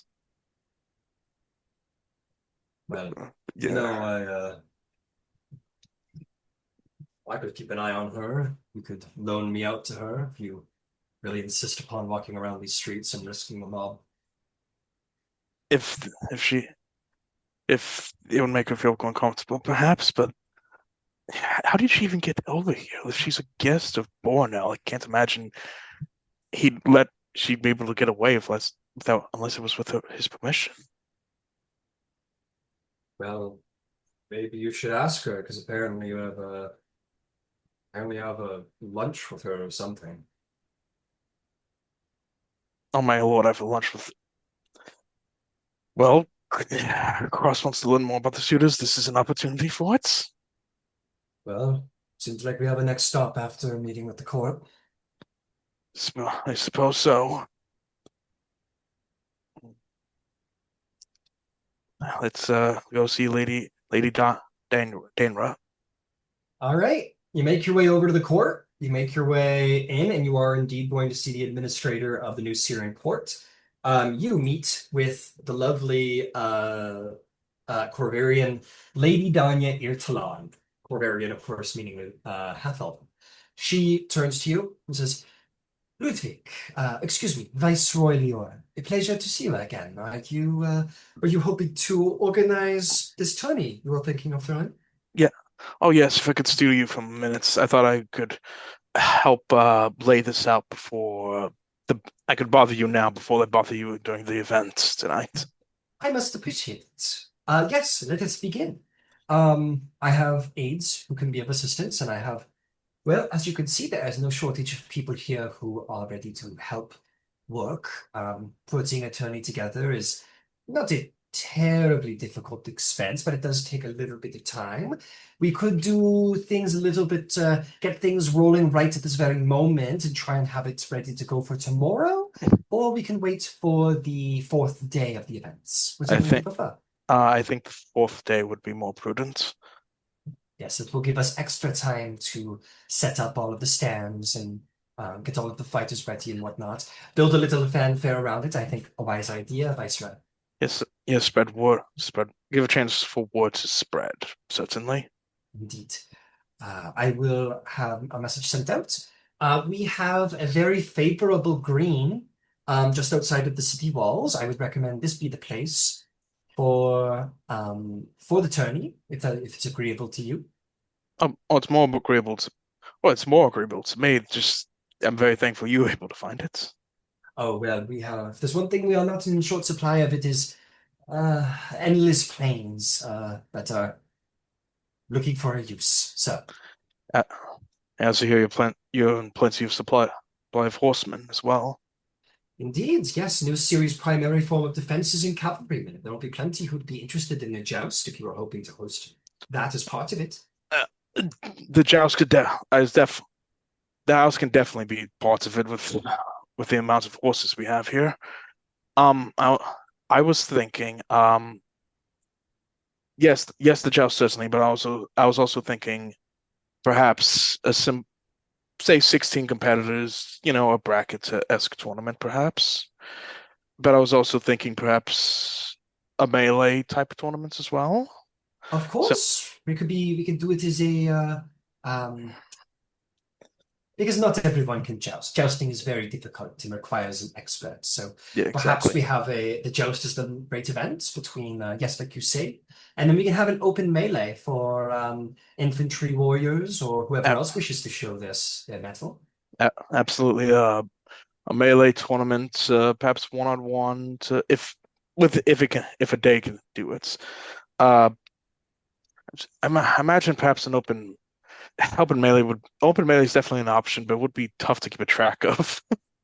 I fear not in this regard. I do not run this court by myself. I have various stewards and administrators beneath me who would be more than happy to keep organized all of these things. Fear not. All right, let's go and open melee. Let's do with that. All right. The brackets for the horsemen, for the jousting. I say 16 competitors should be enough. It's when you keep cutting it down to you get even numbers for a match. Very well. We will find the 16 best horsemen in our cavalry to be witnessed. Uh, Would I you was wish to sell tickets for the viewing itself, uh, or would um you like it to be open audience? I was thinking, well, this is supposed to be a gift for me to new Cyre, so I was thinking perhaps a new an open invitation should be allowed. I think is the proper approach, unless you can build stands for like paying customers to bring back into your coffers, perhaps. So, Yes, there's not a. I'm a little. My people do not have a great deal of money to spare on entertainment, so having a having an opening for audiences absolutely. would be excellent. And we can absolutely have special stands for the prince and his suitors, and of course, yourself and your house, Uh, VIPs, if you will. well, Oh, thank I'm you. going German, if you will. If you will. That I do the if you will thing. Yeah, Uh, I was also thinking, like I was also thinking this day could be a chance for the prince to get away from all the attention. But if he wants to attend, this is his realm. oh, I would be surprised if we were holding a tourney and the prince would not be present for it. It would be uh, especially if considering you are making it a gift for him. Yes. Um, for all new Cyre, all new Cyre, of course. I would also think, and that and this might be difficult to set up last minute, but could there be an archery competition? Of course, we can have a open archery. Not everybody is skilled at it, but everybody likes to try. That sounds like a perfect chance as an opening. Very well, we'll Just have open archery as well. everyone takes every round. All the archers aim at a point. One go every round. The worst aim go is eliminated until one remains. Very well, that is what we'll do. We have plenty of targets at the barracks, and we have plenty of horses for the joust. And training weapons are easy to come by. Excellent, wonderful, wonderful. I will also say, I would hate to outright exclude everyone, but there is the expectation and the intention that this is something for Cyre. Of course, of course. And I'm sure the people of Cyre will, the new Cyre will appreciate that. So, so you wish for the only requirement to be able to join these is that you are um, a new Syrian refugee? It's not explicit, but heavily implied. Very well. I I will understand what you mean, and I will make sure it is so. not to offend of any of the visitors, but to imply it. I am sure we can frame this quite well. A show of New Syrian skill. We will Skill, strength, and perseverance. indeed, indeed. The This can be done. Yeah, the three other matters off the top of my head. One, the prize. I I would imagine the winner of the archery I'll supply. The winner of the archery competition could definitely would receive, say, 50 gold. Very well. I think a very reasonable sum for an open. For the melee, it would be 25 for third place, 50 for second place, and 100 for first. Ah, very generous.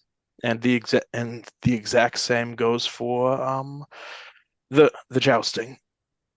If I may make a recommendation, considering the bracket joust requires of a greater skill and will probably be the event that the prince would be attending itself, might I recommend that being a little bit more of a greater reward for a greater skill? You have your yeah, means. I do not mean to be I, rude. I understand. It's very well. I understand what you mean. I'd say 150 be good. I would think that is excellent. Yes. 150 for first place, and for second and third, let's say maybe go. It could be just for first. First place could take the full reward if you wish. But second and third place would be most tasteful. But No, not let's be. but not without you know what I mean. No one would look poorly upon there being no reward for second or third. But it would be looked well upon if you did. I'm just doing some quick calculations. They could. I'm just doing quick calculations. Yes, I think for the winner of the joust, it would be 150. Let's just keep it as simple as that. Very well. 150 for first place. And you can always change these at any time in the days to I, come. I may or may not look out at some other, if I can't find some other sponsors to donate some money to the competition. Maybe tonight from maybe some of the other dragon marks here. It's a possibility. If you wish, you could always, since the opens are a little bit less, shall we say, oh, how do I put it?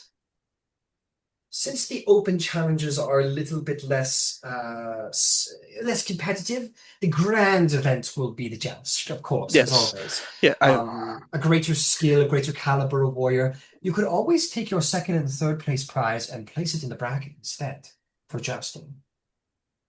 how so? You could make second place for the joust 30 gold pieces and third place for the joust 25 gold and just make it first place is 100 gold for the melee as well. Or you could Yep, do 50 for first place on the melee and then distribute your rest of your 50, 30, 20 perhaps for second and third. for the joust. Yes, I think that could be a good idea. Very well. That actually be a good idea. The winner take all. The melee could be a winner take all. So it's an open melee is basically a last man standing. So it's only natural. Winner take all is always a popular saying when it comes to the open melees, of course. Very well. So if it works for you, just to review, 150 for first place for the joust, 30 gold pieces for second place for the joust, and 25 for the third place for the joust. And then 100 gold for the open melee for first place, winner take all. I'm just doing some math. 50 for the archeries, 150 for first place, 100 for the melee, and yes, let's say 30-20 for second and third in the joust. Very well, very well. Yes, of course.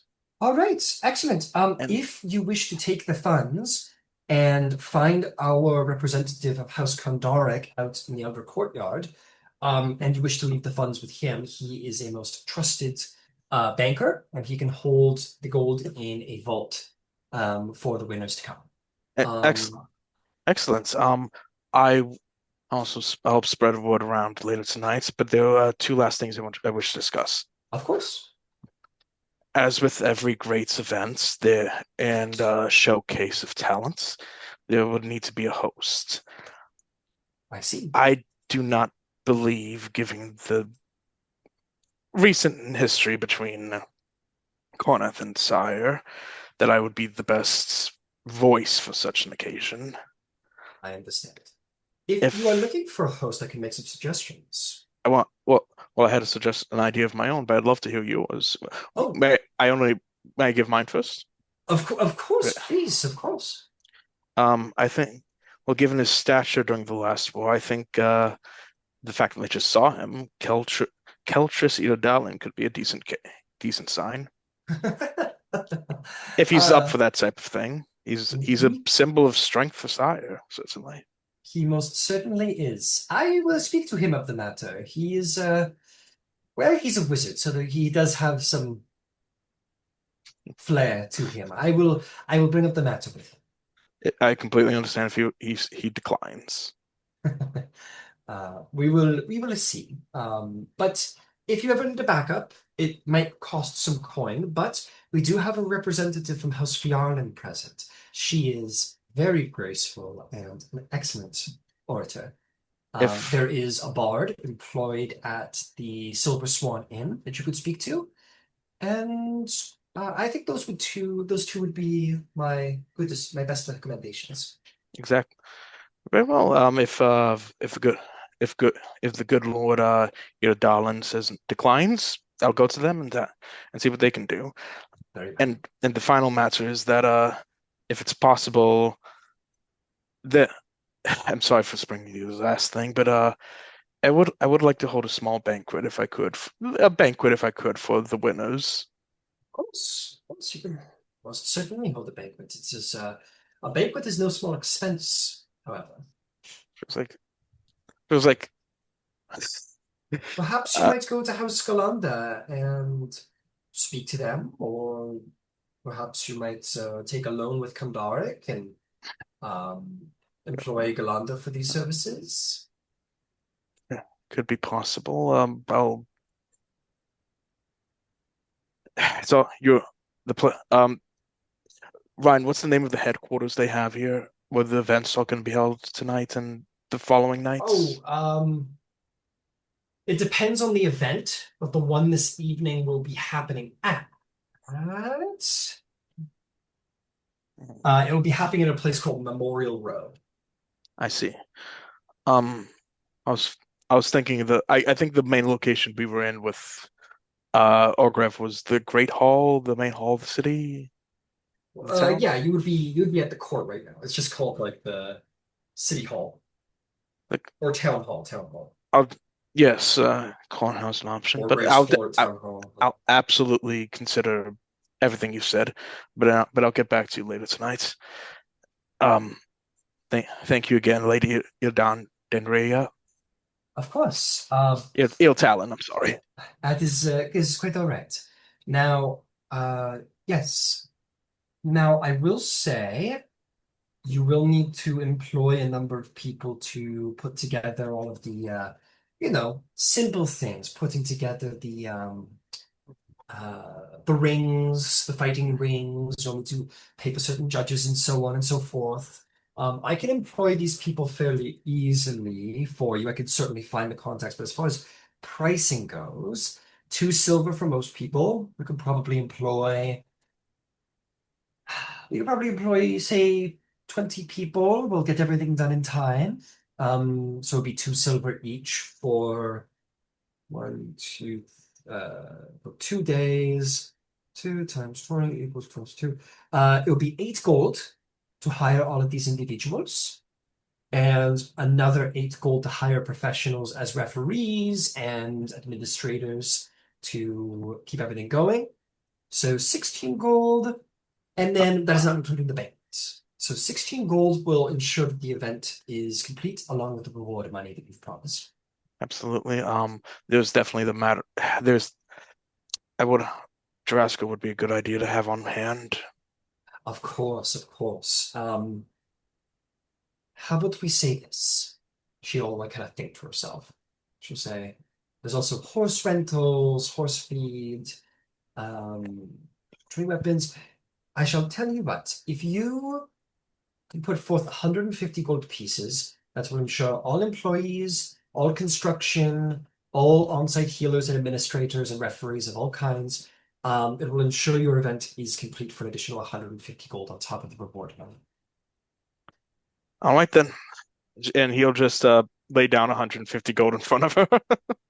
Oh, excellent. Thank you very much. And she'll take it. Uh, She'll say, I will make all of the arrangements to see your specifications are put in place. Construction will begin in the morning. And as I said, please feel free to take your reward money and hand it off to our Kandaric representative. thank you much. And she gives me the name and where to find him. Thing. Yep. And yeah, thank you. Will you be at the event later tonight? Of course, I will need to be on hand. The prince has many affairs that you deal with. Exactly. I can give you perhaps I might be able to give you a toast in your honor later on. I would appreciate that. Well, thank you very much, Iceman. Uh, I'll figure something out, but I certainly hold you in high regard around here, certainly around here. Excellent. Well, when you wish to discuss the banquet and its costs, feel free to come find me. Um, but I would definitely recommend having a word with. I would definitely recommend having a word with Lady Fala de Galanta at the Silver Swan Inn. She is in charge of hospitality around here, so she would be the person to talk to about a banquet. I, th I think that's a good idea. And I'll see you later tonight about what what Lord Eldalin thinks about potentially hosting. Indeed. And you could, of course, ask him for yourself if you wish at tonight's event at the I, Requiem. it would be proper if I just asked myself, not instead of hiding behind, making you do all the work. Whatever your decision is, I'm happy to accommodate. I'll I'll speak with him tonight There you go. And at a proper rest time. assured, of Yes. course, and rest assured, I will, of course, employ our wonderful Heinrich de Dennis to run security. That shall not be an issue nor an expense you need to worry about. Thank you. One last thing. Yes, of course.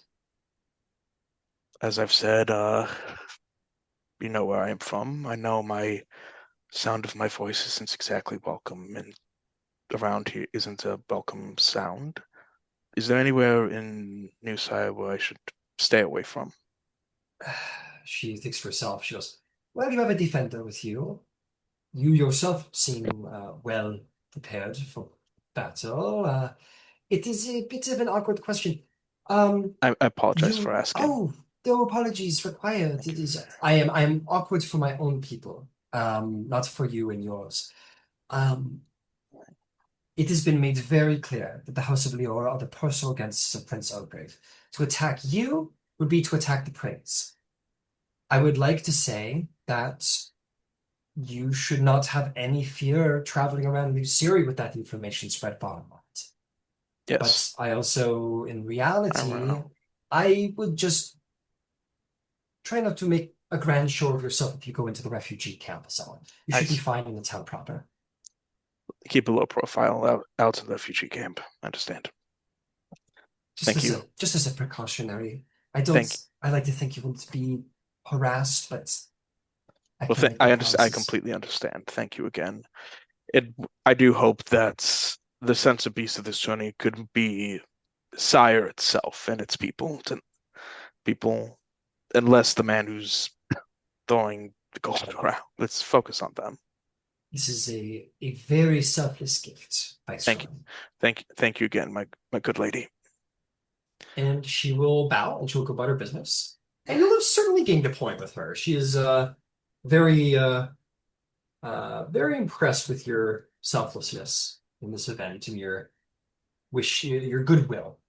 Thank you. Um, yeah, I give her a bow and I'm on my way. magnificent. Okay, well done, Ludwig. I'm going to steer around to my other three. Is there anything that you guys would like to get up to around New City? I mean, I need to continue making my rounds around all the other suitors, so I guess has anyone spoken to Eleanor de Kenneth yet? No one's spoken to her yet, no. Then I'll go try and find her. Okay. You were very easily referred to the dragon marked sort of like envoy tent at the inner circle of Orgreaves court. You would know where to find her. She's actually a regular at court. She has been Hmm. working as the Caniff representative in the new Syrian court. So she's been here. Maybe you were surprised to hear of her admitting herself as a suitor and being successful in it. But yeah, so you probably have a little bit, and it's up to you. Do you think you would have spoken to this Caniff lady much I would during your time there? say, I mean, think of like Cross in the earlier days had like a very did not like House Cannith a lot. So while like obviously would have seen her at court, I don't think he would have really had much to say to her. Would it be fair to say that maybe you even had a little bit of a rivalry, perhaps? Or maybe there was some not bad blood, but maybe not kind words were always traded between the two of you? If we spoke, I don't think Cross was particularly like accommodating. All right. Well, I'm not going to kill you on it because that's Yeah. mean, but I do appreciate your honesty. So why don't we put you at, let's call it just like a simple -1. Yeah, that's fine. Nothing, no great mean history there, but clearly a predisposition. Okay. You go to the tents, and you are going to easily find Ilana DeCanith, who is at the inner court. She is having a conversation with someone. She's got her leg folded over. She's speaking. She's kind of haphazardly, like working at her desk on some kind of mechanism. And you make your way over. Um, Ilana will stand up and sort of give a little bow to this individual who will take their leave. And she'll say, Ambassador Cross, it is welcome back to New Cyre. It is good to be back. It's been too long. I went away for one task and ended up, well, traveling halfway around Corvair and back again. And A far how longer is excursion than I intended. and how is on there? You were sent there last, if I'm not mistaken. How was our supposed friends? Well, initially, it looked as if Queen Aurelia was receptive to the idea of helping New Cyre, but then, Oh, she did. and then the Golden Dragon imploded, and with it, any real hope of her giving a damn about what's going on down here. Well, let us be honest. I don't think the Queen of Ondare ever gave a shit about New Cyre once the morning happened. No, though she seems to be quite fond of me.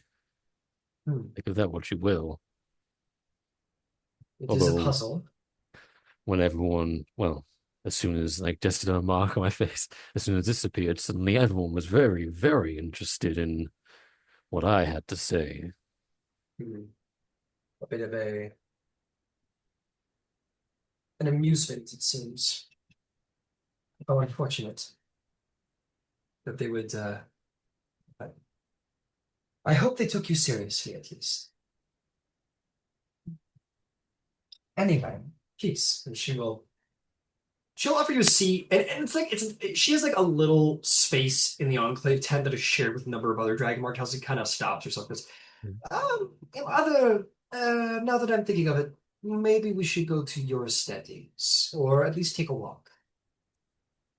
A walk will do fine. I haven't I had a chance to properly reacquaint myself with the, well, with the town. She kind of rolls down. She's like the big puffy Siren sleeves, but they're usually like rolled up to her elbow. She picks up a cloth and kind of quickly wipes off like whatever like grime from working might be there, and she rolls her sleeves down and out in a flavor of artificiary prestidigitation. She like takes out this little spray bottle and like sprays her two hands, two little squirts, and like all the grease and oil immediately cleans off. And the artificiary skill of soap. And then Incredible. yeah, great skill. And then yeah, she puts on like a little overcoat and we'll go for a little walk with you through the town. She will like take your arm, and she's now like courting lady. And not to say that she's like courting you, but it's very what one does, whether you like them or not. So she kind of takes your arm and you lead. And she says, So, I expect you are here on benevolent prince's behalf. Indeed, well, primarily on Prince's behalf, but I have some personal queries of my own, but those can wait till after my main objective. I'm making the rounds around the suitors, trying to ascertain and understand the positions of the suitors, what they want, what they intend for the future of New Series should they win the prince's hand. I had hoped that my position was made somewhat clear with my statement before I knew Cyre, before Prince. There's often the things that we don't say that truly indicate what it is we desire. This is And fair. it is my job as envoy to understand all positions And what it is you mean to offer, the smaller things that might be, well, the outside influences that might push you towards offering your hand at all. Well, then let me make plain some of what might give some context to my uh, putting myself forth as a suitor that I may not have said at court. I said that we could build another future, very Kenneth. But there is more, I think, that can be gained from this union than just simply having a skilled builder at his side. I am sure it has not been missed upon you the position that a member of Kenneth might have on someone who is unaffected by the Treaty of Thronehold. Indeed, has been a heated point of discussion. Well, I'm glad to see that we are all of the same mind of the potential strategy I could offer. Well, there's other options as well, as I see it. Depending on how things go and how the prince would wish to use my influence, I have a genuine interest in helping the refugees build something great, magnificent. Bring the power of Kenneth to the wine online. There could be influence and assets that could be gained from one of the Kenneth factions. I myself am not aligned with any of the three. If we were to be married and Merrick's Zolon and Jolana were able to get over themselves and one of them make a decision about who's going to be Baron, we have an in no matter what, since I am neutral. Ross does actually laugh at that. She smiles to herself, happy that she kind of elicited perhaps a joke from you. She says, and there's of course a third option that is not widely considered. You know, many dragon-marked heirs feel like their houses failed them when everything went to shit.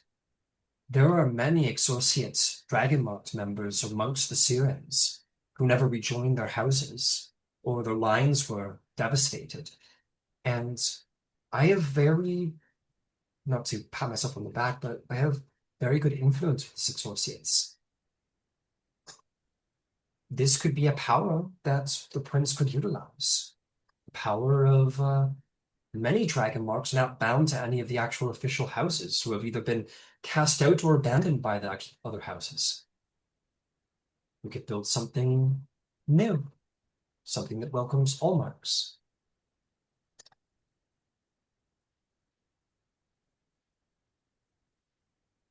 I am not a politician, but I am an artificer, and we artificers do like to look at the math.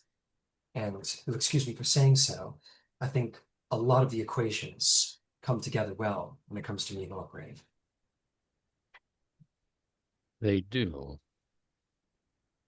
Candidly, you are one of my top choices, despite perhaps our not so friendly relationship in past times. I'm surprised to hear you say this. I hope you know I meant no offense when I offered to give you an inspection that one time.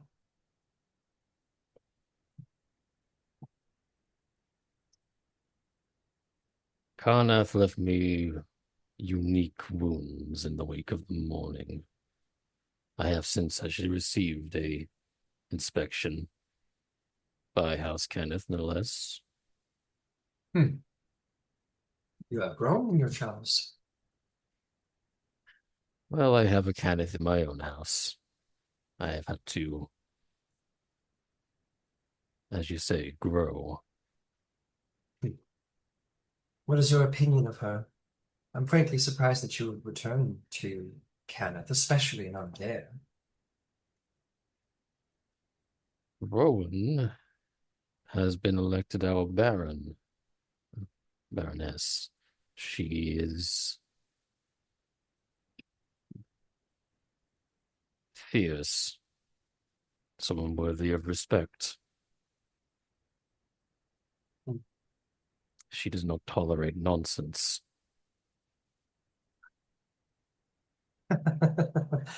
I imagine she struggles greatly when it comes to politics then. No, she has. Perhaps she's not the friendliest when it comes to politics, but she is good to get into the root of what people want and what she wants.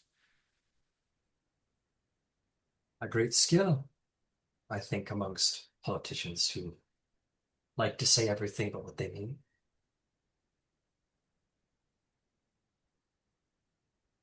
She's also something of a, well, she is off to say that she dislikes it when people are unsubtle, when someone acts irrationally or out of line. It's, well, she likes to see the value in people's actions or the devaluation of themselves if they act poorly. See, I suppose in the nature of all of Kenneth to see things, as you say, like an equation. And when someone starts to insert junk data or factors, it just invites displeasure. the power to cut through bureaucracy. It sounds more like a divine miracle than a personality trait. Mm.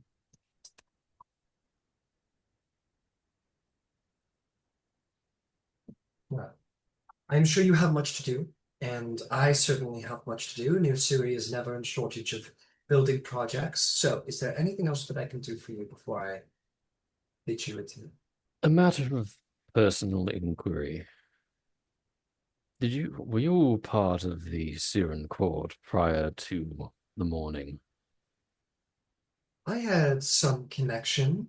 I was the scion of arguably the second most powerful family in all of, well, active Kenneth.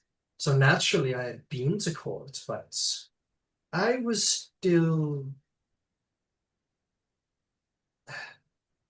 to some degree, yes, would be the short answer. My inspection yielded a interesting fact. I was constructed with a Genesis forge, but She blinks a couple times. You see it kind of surprises her. with the morning, all trace of such a thing is likely ruined. Make a persuasion check. You've been pretty, maybe unusually polite to her. She's a little thrown off. 27. She looks at you and she says, "You were made from the Genesis Forge. I, I was, um, I was not the main operator, but as far as I knew, we never created any Warforged through the Genesis Forge, or at least it was not a regular mandate. It was strictly for mass production of, well, arms, weaponry, specialized larger constructs, never for Warforged. That's what the regular creation forges are for." Hmm. My my fellow viceroy Loisana, she with her shrewd mind found a. It's been such a while now. Was we got like a? Did we Kind get of like like a a list? ledger. You You know, found like a like led, a yeah, yeah, there's like a serial code ledger of yeah. yeah. And we found a ledger, serial codes for all of the Warforged constructed within my batch. Huh. Like I said, I knew that the Genesis Forge was working hard, and the only Warforged that I was aware of that were in regular mandate or were constant projects were uh the Colossi, the the the big war machine Warforged. You know what I mean? You've probably, well, never mind.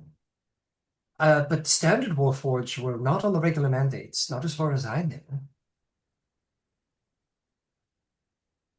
Based on the ledger, it seemed that this was a desperate attempt to replenish forces. A final hurrah, shall we say. She again looks at you quite quizzically. She'll say, she sort of shakes her head to herself like she's trying to logic it out for herself. She goes, this makes no sense. Like, I understand the idea about it, but the final hurrah was the Warforged Colossus, and we even made a couple of Titans, but standard infantry troops is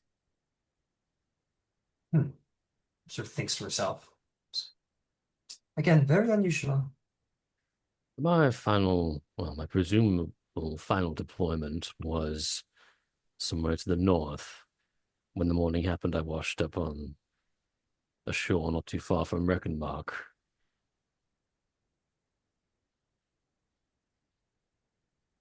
Although I don't know if you would be would be privy to any military deployments of that nature, but No. I can't recall anything that would demand a sudden deployment of a Warforged squadron to the north side. I am sorry to say, but once the Warforged, she kind of blinks. She knows it's like weird to say. But she goes, once the Warforged were sold to the Syrian government, it was out of our hands what was done with them. We weren't in control of any sort of military pattern. We were just the suppliers. And around the end of the war, I wasn't even in Syria, which is why I survived. So I'm sorry, those final days I can't help you too much with. Well, thank you. You have enlightened me in some regards, so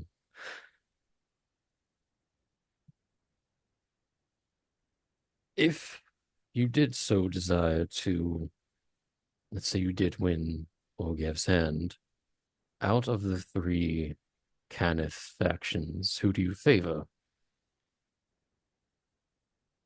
None of them.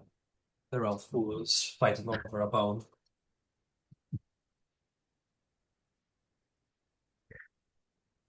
I favor me. I was supposed to be the original scion, and the only reason I am not is because of. Does it not make sense that the best builder should be the Baron of Kenneth? And yet Merrick's is supposedly the greatest builder, yet he's have yet to turn up anything worthwhile. Since the Treaty of Thronehold has disallowed any further production of Warforges, it kind of makes him not the best builder anymore, if you ask me. Zorlon's a businessman, and Jolana likes to sleep around. I mean, why is any of the three of them worthy of becoming the Baron? Merrick's skills are redundant. Zorlin is a steward. Well, I don't need to repeat myself with Jolana. Well, I've met them all. And were they all terribly underwhelming, as I recall them to be? Merrick's was a puzzle, one I'm still trying to work out. Jolana was...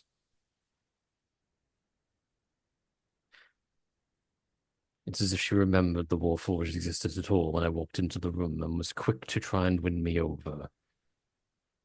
Jolada's leadership style could probably be described as dubious at best. I mean, I wouldn't be surprised if she's got her little Deneth tucked away somewhere in her palace. I can't speak on that, but I found her sympathies to my situation a little sort of like a vulture suddenly discovering something to scavenge. And Zorlan was an insufferable fool with loads of money. Oh, well, as far as a leader goes, I would agree with you. But be cautious. He is a cunning businessman if you encounter him again. You'll suddenly find yourself empty of all gold, and you won't know how it happened. Hmm. It happened to more than once. I saw him do it to my father's enemies. Nearly saw it myself. Like I said, Merrick's is a very skilled artificer who specializes in the Warforged technology, but, well, there are no more Warforged to work on, so, you know. There is one thing that has come up in the discussions with Orgev. Orgev isn't, as you say, Orgev isn't considered to be part of the Treaty of Thronehold, and therefore your marriage would not be in violation. Right. However, there is the concern that such an announcement would suddenly spur the other nations to have a moment of clarity and realize, oh yes, of course, Cyre does belong at the table. They belong to be they deserve to be beholden to the treaty and null the wedding before it can happen.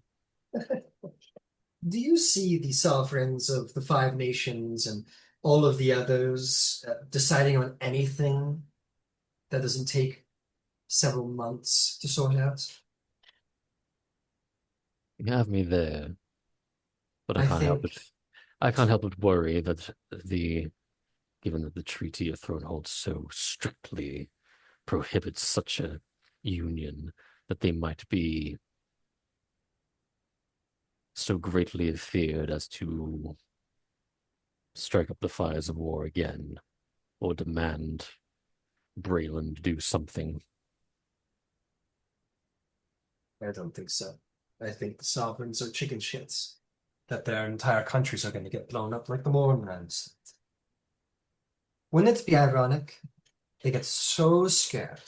Prince Orgrave, who the Queen of Andare kicked right out of Thronehold when the treaty was being signed, was so frightened that he was marrying a girl with a dragon mark who's exorciated herself, that they wage war on us and then get their own country blown up by whoever's holding the trigger. That would be some dramatic irony. You ask me, I was to marry Orgrave, it would take the bureaucracy way too long for them to do anything to stop us. And legally speaking, there's nothing we can do. And when we are married, we will call it a warning shot. If we can do this, what else can Orgrave do? And then they might start to pay attention.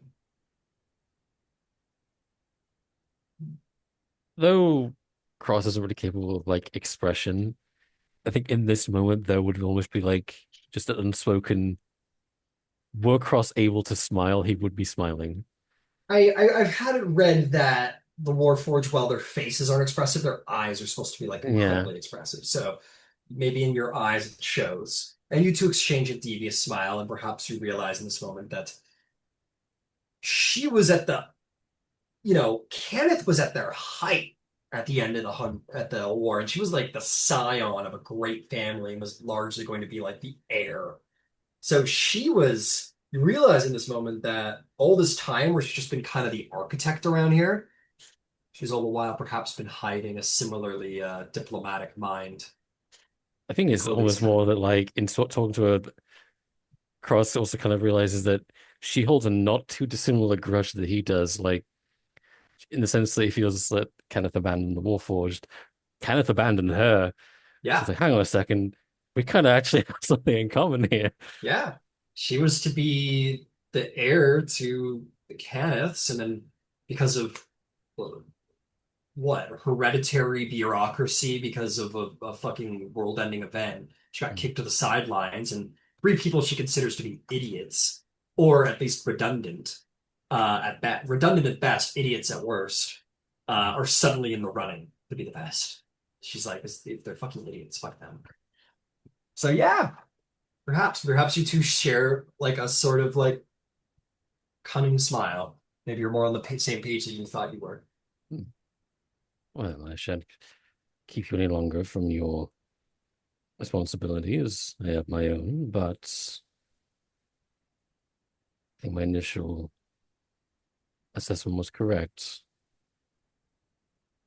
You are my first choice. Hmm. You know what to say to a girl, I suppose. Hmm.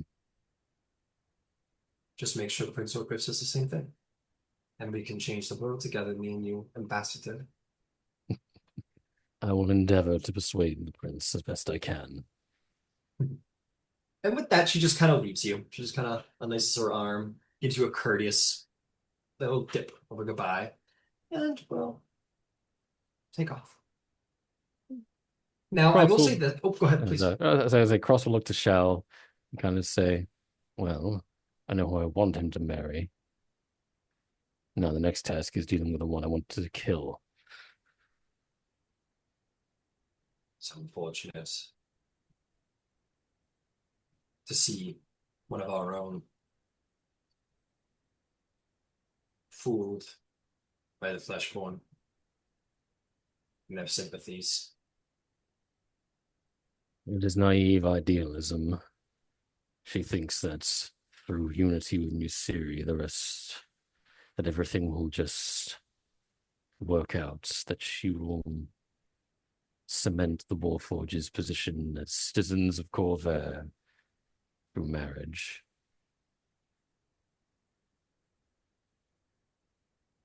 But the citizenship is only really granted when the rest of Corvair leaves it, and they just won't.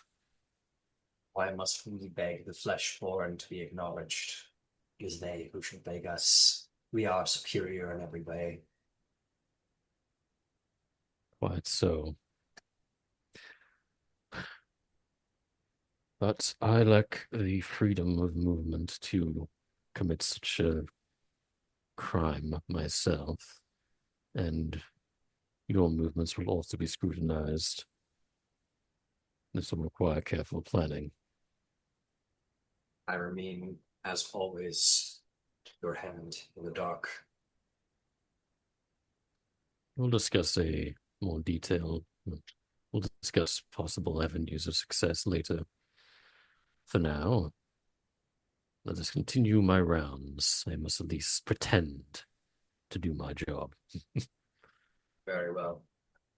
Let me ask about the table. So you guys are gonna have days to deal with this, right? It's okay if you don't meet all of the people tonight, right? Like if you meet like Cross, if you meet like two or three of them personally before the Requiem, you're gonna Yeah. have another 4 days to meet the rest of them, pick their brains. Is there anything the rest of you guys would like to get done before the Requiem specifically? Um, uh, one I have to meet with the Gundar guy and give him the cash. It takes And like 2 seconds. You can just like, yeah, I do that easily. But yeah. Princess Ylwainon would like to speak with me. Yeah. We could do that after break if you And want. if you wish, that could always be like you could just like have a word with her at the Requiem, like you're gonna be common guests there. So we could just say that, like, if you want, you could have said on the street, like, "Oh, I we should share words at the Requiem" or something like that. And just like, I don't know, we should speak at the Requiem because I Uh, would like to get to the Requiem. yeah, I'm sure everybody wants to get to the event. Let's do that. Yeah. So she says like we should speak tonight at the event essentially Okay, instead okay. of let's hang out. Lois, was there anything that you wanted to get done before the Requiem? Yeah. No? Okay. Anybody else? Anything? Okay. When we get back, we will begin our event this evening. We'll have the Requiem of Cyre. But let's take a 15, 20-minute break, something like that. We'll be back soon. Turns out a great way to build a friendship with people is hating on people you both hate.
Ooh, that's pretty cool. Ah, there we are.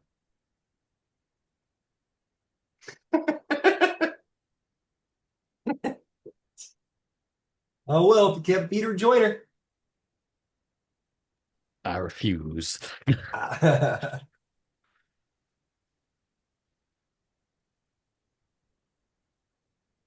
Holy shit, that's a good question, Cross. Yeah. Good luck. Yeah, and because I imagine Nate, I gotta imagine like you imagining, oh, she's dead, and then Columbo wanders in like, hey, Ambassador Cross, one more thing. Yeah. It's a mixture of one, I have to kill her in such a way that I can't, like, they can only use people dead. So I have to, and I'll be the one who has to do it because I'm the priest. So I have to kill her in such a way that either she can't talk when she's after she's died, or she doesn't know it's me. Um, I And have you have to make sure that to, person doesn't talk. yeah, I I like have to ensure that I have to ensure that in killing her, I'm not considered the suspect, which means alibis for me and Shell. I also have to consider that because we're like in high society, resurrections aren't as difficult to come by, so that she has And to die in a way that she can't be brought back. and for the record, Allgrave might think, oh, she's a good ally to have. How do I build an well, ally? Bring him back from the dead. just cut her head off. She can't come back from that. Yeah, that's yeah. Thing is, how do I cut her head off They and can still reattach it. like, but no, and still kill her in a way that like doesn't incriminate myself or Shell? Have like a Final Destination situation. The piano fell on her. Freak accident, piano fell off the roof, hit a garden like a garden hose. Water sprayed in the kitchen. A butcher knife went flying across the room, cut her head off. You had to been there. It was wild. Okay, let's get to it. Let's get to the party. Um, okay. So first things first, you guys are all getting dressed and glammed up and whatnot. Violin's got something to say to you, Lois. Oh, Says, so I was was doing a little work. Just kind of put some messages out there. And I was looking around and I think, now I gotta keep looking into it, but I think Civis is trying to bribe certain scribes in Orgreaves court. I saw some bags getting exchanged around, and let's say my word for it here. Um, I got at least one of them off of the issue, but I'm gonna keep looking into it. Just thought I would know.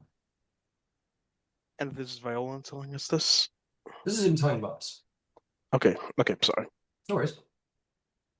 uh, that's interesting. If tonight you can, if one of these scribes happens to be in attendance or something like that, that you would like to get some more clandestine information from, Oh, uh, sure. point them out, and I'll see what I can get. Yeah, hun, we'll work on it together. We'll take care of some bribed out scribes together. I love the honeymoon phase.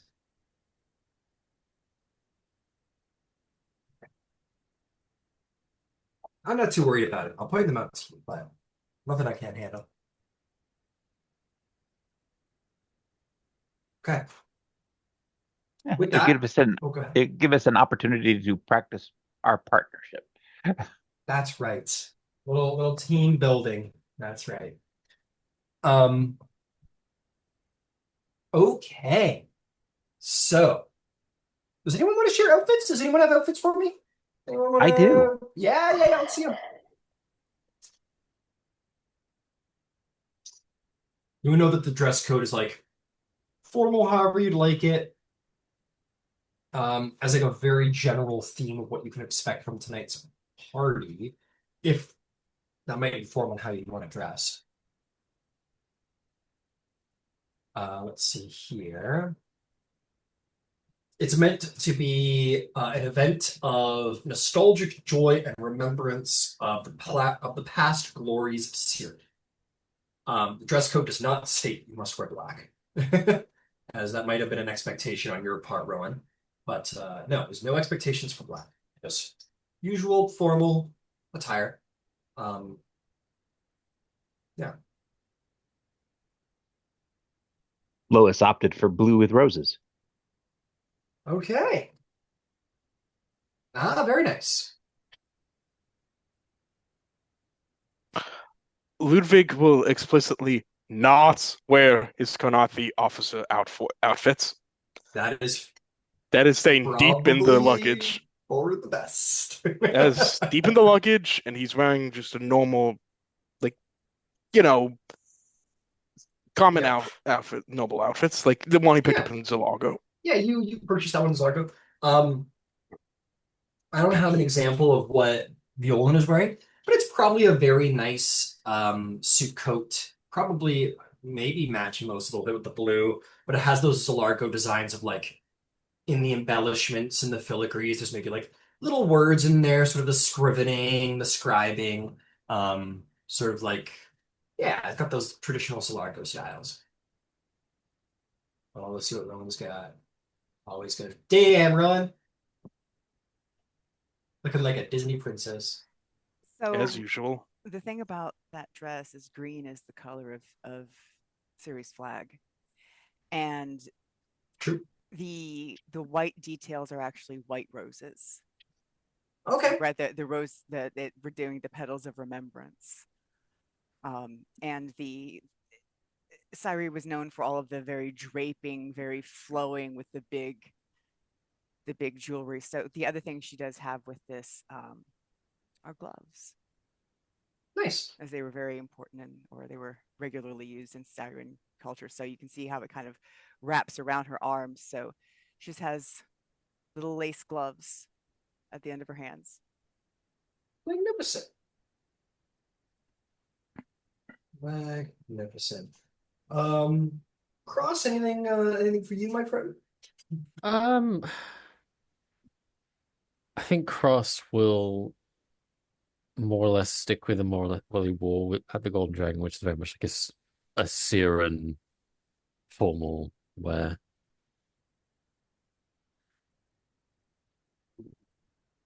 All right. Deal.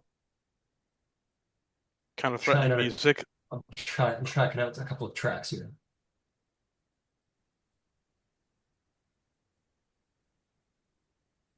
I kind of like this one. It's jaunty. Very cool. You're all dressed up to the nines, and you all make your way into the Requiem, the Grand Requiem of Cyre. You find your way into Memorial Road, where lanterns are strung between marble statues and cenotaphs. Soft, yeah, yeah. You know what? Sure, they went a little fancy here. Very soft illusion magic projections can be seen past the board, sort of like in the skyscape over the new Siren buildings, that would show the spiraling, tall, bridged structures of Metro, Rowan.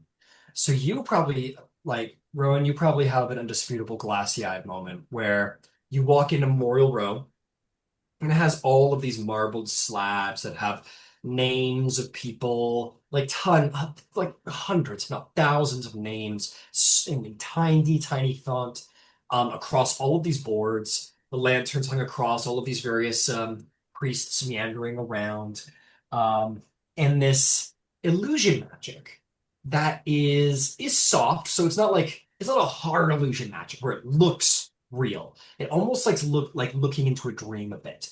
And I actually want to share a picture of Metrol so you all know what I'm talking about when I'm speaking here. But around you, like looking into a misty dream, sort of translucent above you, you see these massive, tall, spiring, what would you even call them? You'll see. It's a WMP bullshit. Hang on. Quick. I'm just gonna. Oh, post new Facebook. Post new Facebook.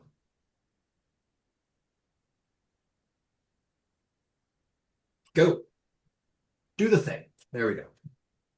These massive, tall earth rock spires sprout up around the walls of New Ciri, and you can see the grand spiraling white, like palisade towers of the high nobles. It's like New Ciri just got plopped right in the middle of there somewhere, and just sprouting up around you, you can see all of these things, these skyscraping structures that um, make up what was once Metro. As the last light of the day fades and the court gathers in Memorial Row, the lanterns sway gently in the evening breeze. Warm halos over polished stone memorials. Musicians in violence and silver play slow haunting airs on the harps and the flutes, notes weaving through the murmured conversation of the crowd. And at the far end, a dais holds the Cyren banner, flanked by a line of honored relics. To go around and view, very much like an art exhibit a little bit, there are medals, tattered banners, um, uh, and as the sort of epicenter, the best piece is a fragment of the salvaged crown of Syria. It is only a piece of it, but a piece nonetheless of the crown of Syria. The mood is solemn, but not heavy. There is grief here, but there is also a nostalgic pride. So it's a very sort of it's a respectful solemnness. It's not an outright sort of grief and pain and crying. It's a sort of like, you know, it's an acknowledgement of the grief, but not grief in and of itself. And it's more of a celebration than it is a memorial, despite the location. You see the various suitors have all appeared in various beautiful wares. Um, the members of Orgrave's court are present. All of you are present, and no others. Unlike the massive galas of Zalargo you could probably expect in the Five Nations, it's a little more intimate. It's the six suitors, Orgrave, his personal guard, you guys, and a couple of key members of his court. Very intimate. There is, of course, the priests who meander around the memorials, able to explain the various relics on display, keep an eye on the relics on display. But it's very intimate. Drinks are served, food is served, and everybody can be around. On our way there, Yeah, I yeah. will I will say to Rowen, whisper to Rowen, if you need a moment alone during all this, I'll make cover for you to get out. Thank you. I appreciate it. Silent spell. Thank you. I appreciate it. I should be good right now. Okay. Thank you, though. Okay. So, I have questions as you enter into the fair, the Requiem. My questions are, would you like to know about who's where, or would you already have an idea about where you're going or where you want to start? Either. Please let me know. Who's with who? That's the question. You want to know who's with you? Okay, cool. Sorry, my apologies. I'm just gonna roll for who's. Nobody's gonna like swarm Ograve, right? It's gonna be like probably one suitor at a time at best, right? They're not gonna stand actively compete in front of him. That's not good taste. But as it's at the current moment, it's actually Siana of the Capadura tribe. She currently is standing with Orgrave, and the two of them seem to be sharing respectful conversation. The other suitors are sort of like genuinely taking in the memorial and taking in the event.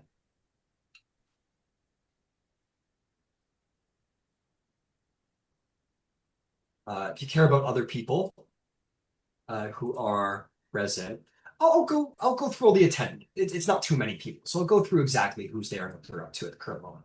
So yeah, you've got the prince. Um, yeah, Talalara is there looking at something. Keltis is present. Kind of just keeping an eye on everything, keeping an eye presently. He's maybe speaking with a very beautiful elvish woman with a dragon mark. You expect is perhaps assisting with the illusions.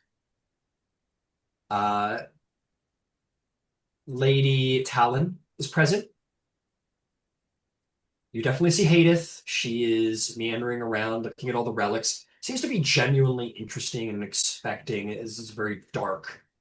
This is a pretty dark affair, but it doesn't seem to faze her much, and she looks with genuine care and interest in all of the things around. Yep, you see Solana is present, speaking with the prince. Uh, Elena is present. They're all present. She's my only dragon marked. And then my travelers. Yep, you see currently in changeling form, Vestige is present. I'm missing some people, that's for sure. Vestige, Tremar. Oh, I'm missing Rose. Where are you? Yeah, you're from the Borderlands. Rose is here as well.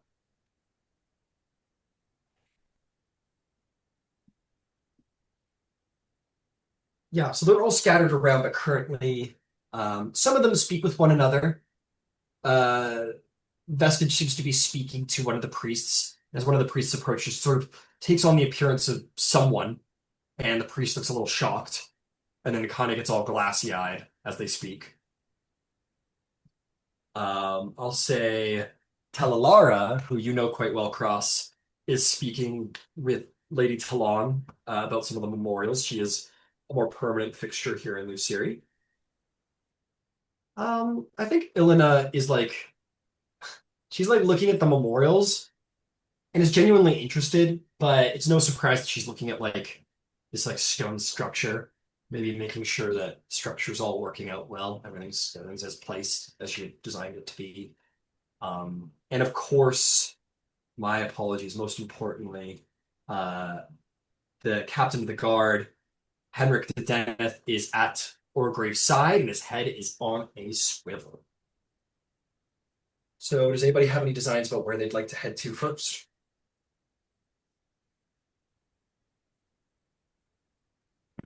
I Let me Rowan, hit Rowan for a second. Yeah, Rowan, where would you like to go? So the memorial has like the names of everyone who died, ostensibly. Supposedly, or at least everyone that has been knowledgeably recorded, friends and family and so on. I am going to look for my parents' names, and I'm going to look for the name of Lana DeCanna. Okay. You start scanning around.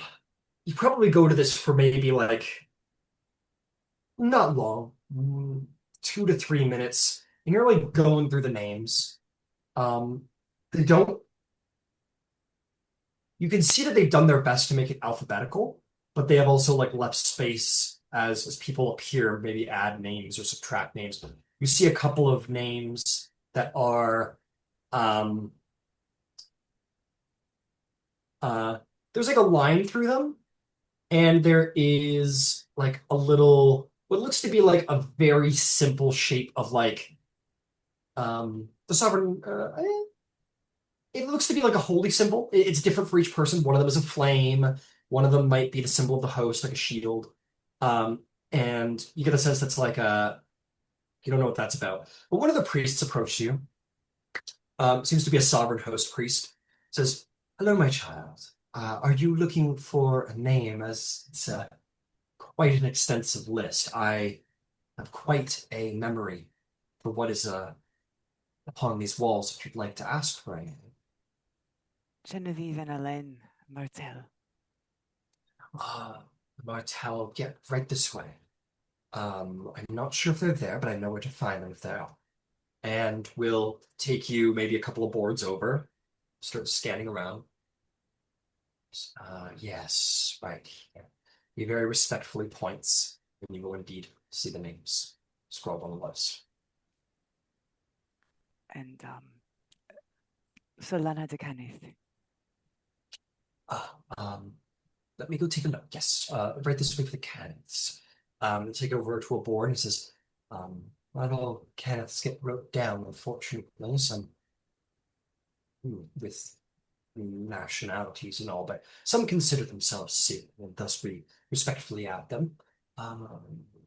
Because I can't find nothing here. Would you wish it to be added? No, I know she died in the morning, but she was Ondarian. Oh, well, it would make sense why she's on this. We unfortunately don't. Well, we have some foreigners upon these boards, but not always, not most of the time. Thank you. I appreciate your help. Really. Thank you. I appreciate your help.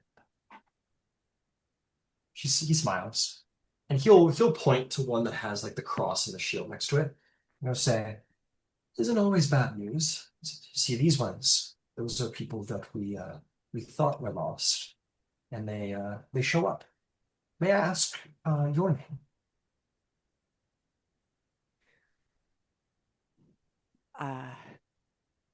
I am Baron Rowen de Leora. So let's see. Leora. Leora's a new house, is it not? Post morning. Yes. What house? Do you mind if I ask what house would it belong to before? Kenneth. Ah, and he will scan, and you'll find your name on the memorial. So, what a wondrous day! It seems there's at least one person we can cross off the list who made it out alive. And he will take a very small chisel, and he'll just kind of it takes but a moment and just kind of puts a very respectful line through it. And he says, "Is there a particular religion that you would subscribe to? We put a religion next to it to know that in the light of whatever they were protected, and they would not follow them with money." My parents they followed the host. Very well. And he will put a very respectful symbol of they in fact probably have something of a I mean it's stone, so it doesn't work quite this way, but they probably have something they can just like press in there and it makes like a little house. And he goes, "Someone we thought was lost as well." He pats your shoulder and says, Thank you. always better to remove a name than add one.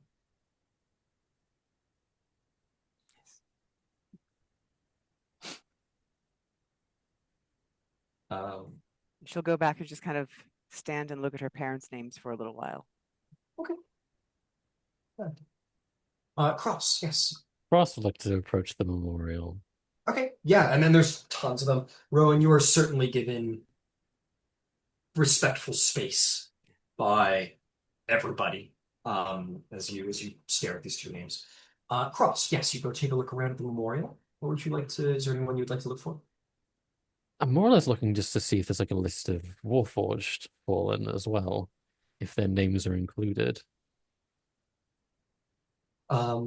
You ask, and the sovereign says, "I no, I'm very sorry. We don't, we haven't traditionally included Warforged names as they're not traditionally considered Syrian citizens, but, well, the memorial is meant to be in the spirit of Syrian citizens. Is there someone you would wish added regardless, who you think might have felt that way about themselves?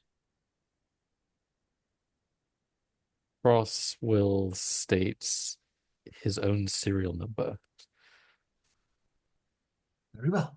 They have a name, but these numbers. He takes you to one part of the wall, and to your surprise, perhaps, Cross, as you know, that's true. Like they're considered they're that's probably the reason why you don't like the Treaty of Thrones. They're not given citizenship, specifically. They're given freedom and acknowledgement as like sentient beings and rights and all of that, but they're not given citizenship. They're not Yeah. considered serious. But you come to this one wall and you're surprised to see that like there's actually a rather large list of um single word names like shard, shield, boot, mission, Mm. whatever, and serial codes. And it seems that despite the fact that like Warforged aren't like on principle added, there is a fair number that have been asked to be added regardless by presumably Syrians. Mm. You would have a special place here, being a Warforged. You're an ambassador of Syria, so you're given a little bit of a special exception here. And he will add as you ask. It takes a moment, but he starts chiseling away and puts down the name of the serial number. Perhaps you thought they would be forgotten altogether, but it seems some people, despite the Warforged status, have decided to remember some fallen comrades, regardless. Cross will kind of wait for the attendant to kind of leave him. Yeah, he completes it. It takes maybe like 2 minutes, 120 seconds. And he gives you like a little smile and sees you want to be left alone and just kind of respectfully wanders away. And the list is extensive. I mean, it's a fraction of what the armies of the Warforged were in Syria, but it's still a pretty sizable length of number of serial numbers of names. Maybe like 2 to 3, somewhere between 200 and 300 different names. Is Shell with me? Sure, yeah, yeah. This is like probably one of the rare moments where Cross has ever shown any kind of like, I don't know, real, I don't know, compassion or at least, sadness. And he just kind of like, he shakes for a second and then just kind of leans against shit, like uses his arm to like steady himself against Shell. He's a little surprised to help steady you. This is so short.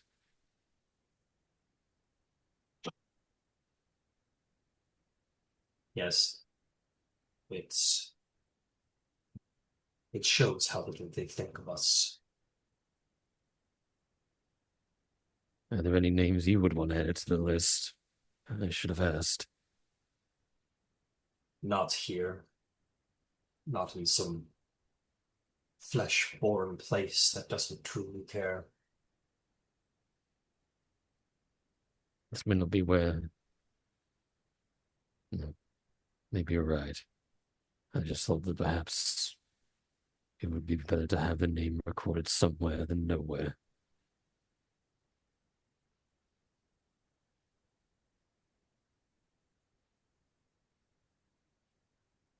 Shaw thinks about that.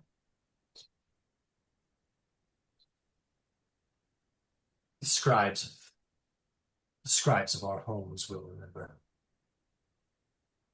List those who have fallen to the cause, and those who did not fall to our cause, but some other foolish cause.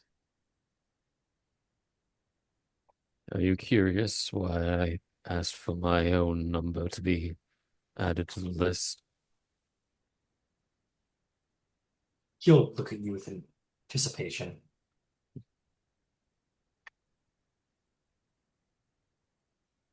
I was reborn in the morning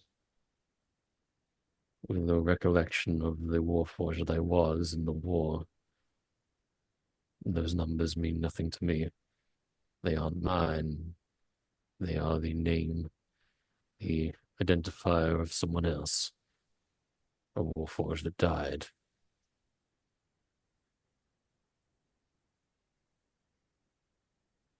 If I may say, Evangelical, the damage you sustained, it is unusual.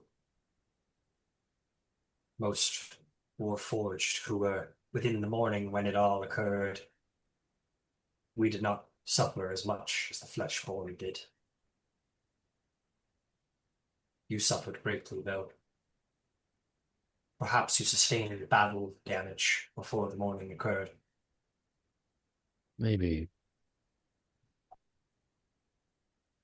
I never really got a chance to mourn the loss of a life I don't even remember. I imagine I had friends, comrades, people I cared about, people I would die for.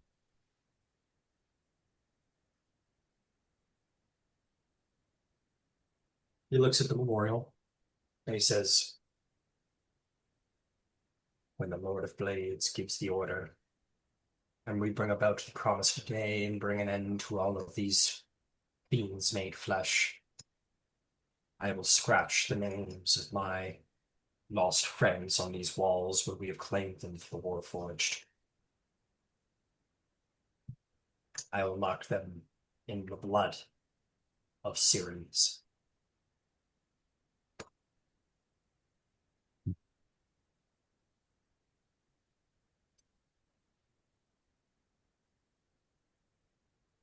Do take a moment to grieve the names nonetheless, for they will never get to see the world that we wish to create.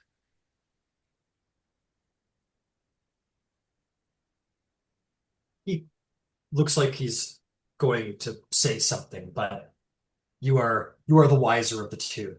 He will nod and gesture, and he will take your wisdom and your advice for it.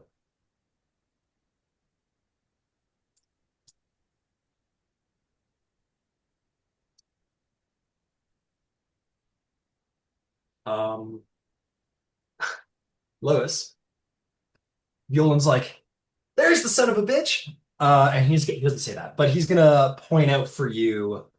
Um, he's gonna say that's the one that's been handing out bribes. I took care of some of the people who were accepting bribes, but that's the one who's dealing them out.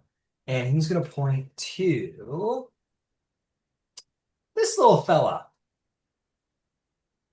Say, his name is Lord Scribe Elisar Magar de Civis. Or Magid de Civis. He's the prime stonekeeper here, and blah blah blah blah blah. Names and titles, names and titles. But he runs the messaging system out of here, and he's the lead scribe here at court. He's the one who's been exchanging gold across hands. I had some conversations with the scribes who tried to buy, and I think we came to some understandings, but he's the one who's been handing them out. Well, I will have two conversations, one of which is out loud, one of which is not. Sure. The not out loud conversation will be to Charlotte. Hit your right on his pant leg. Don't let him notice you. The spider goes, and well, And I will make my way, let Charlotte walk on down the inside of the dress, and I will make my way over and introduce myself. fair enough. You make your way over.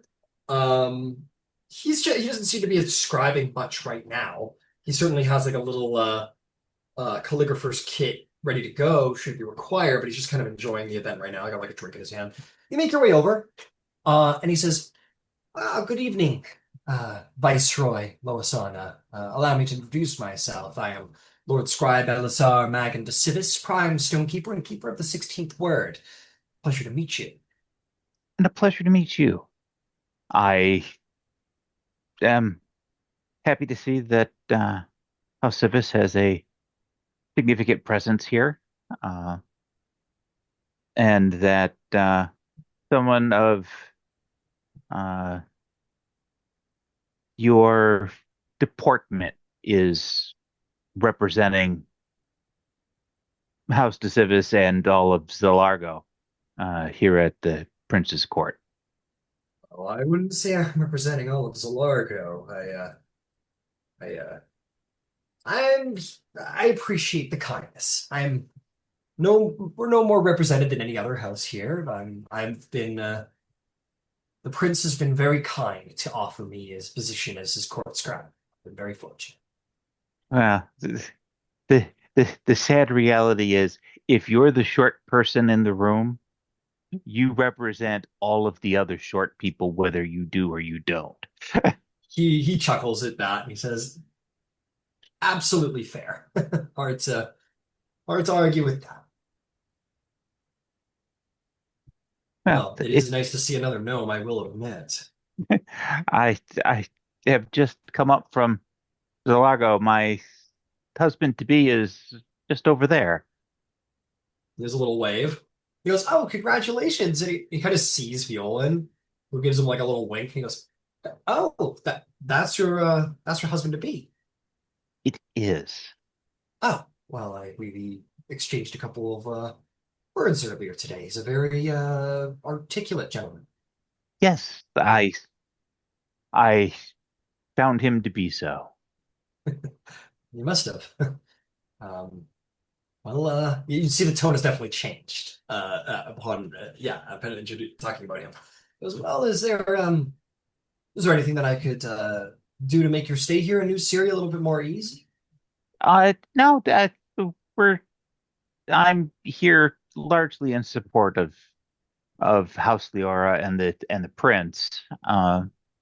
So I I don't have anything pressing, but I felt obligated to, come introduce myself, uh, and to also make myself available at your service should you need it.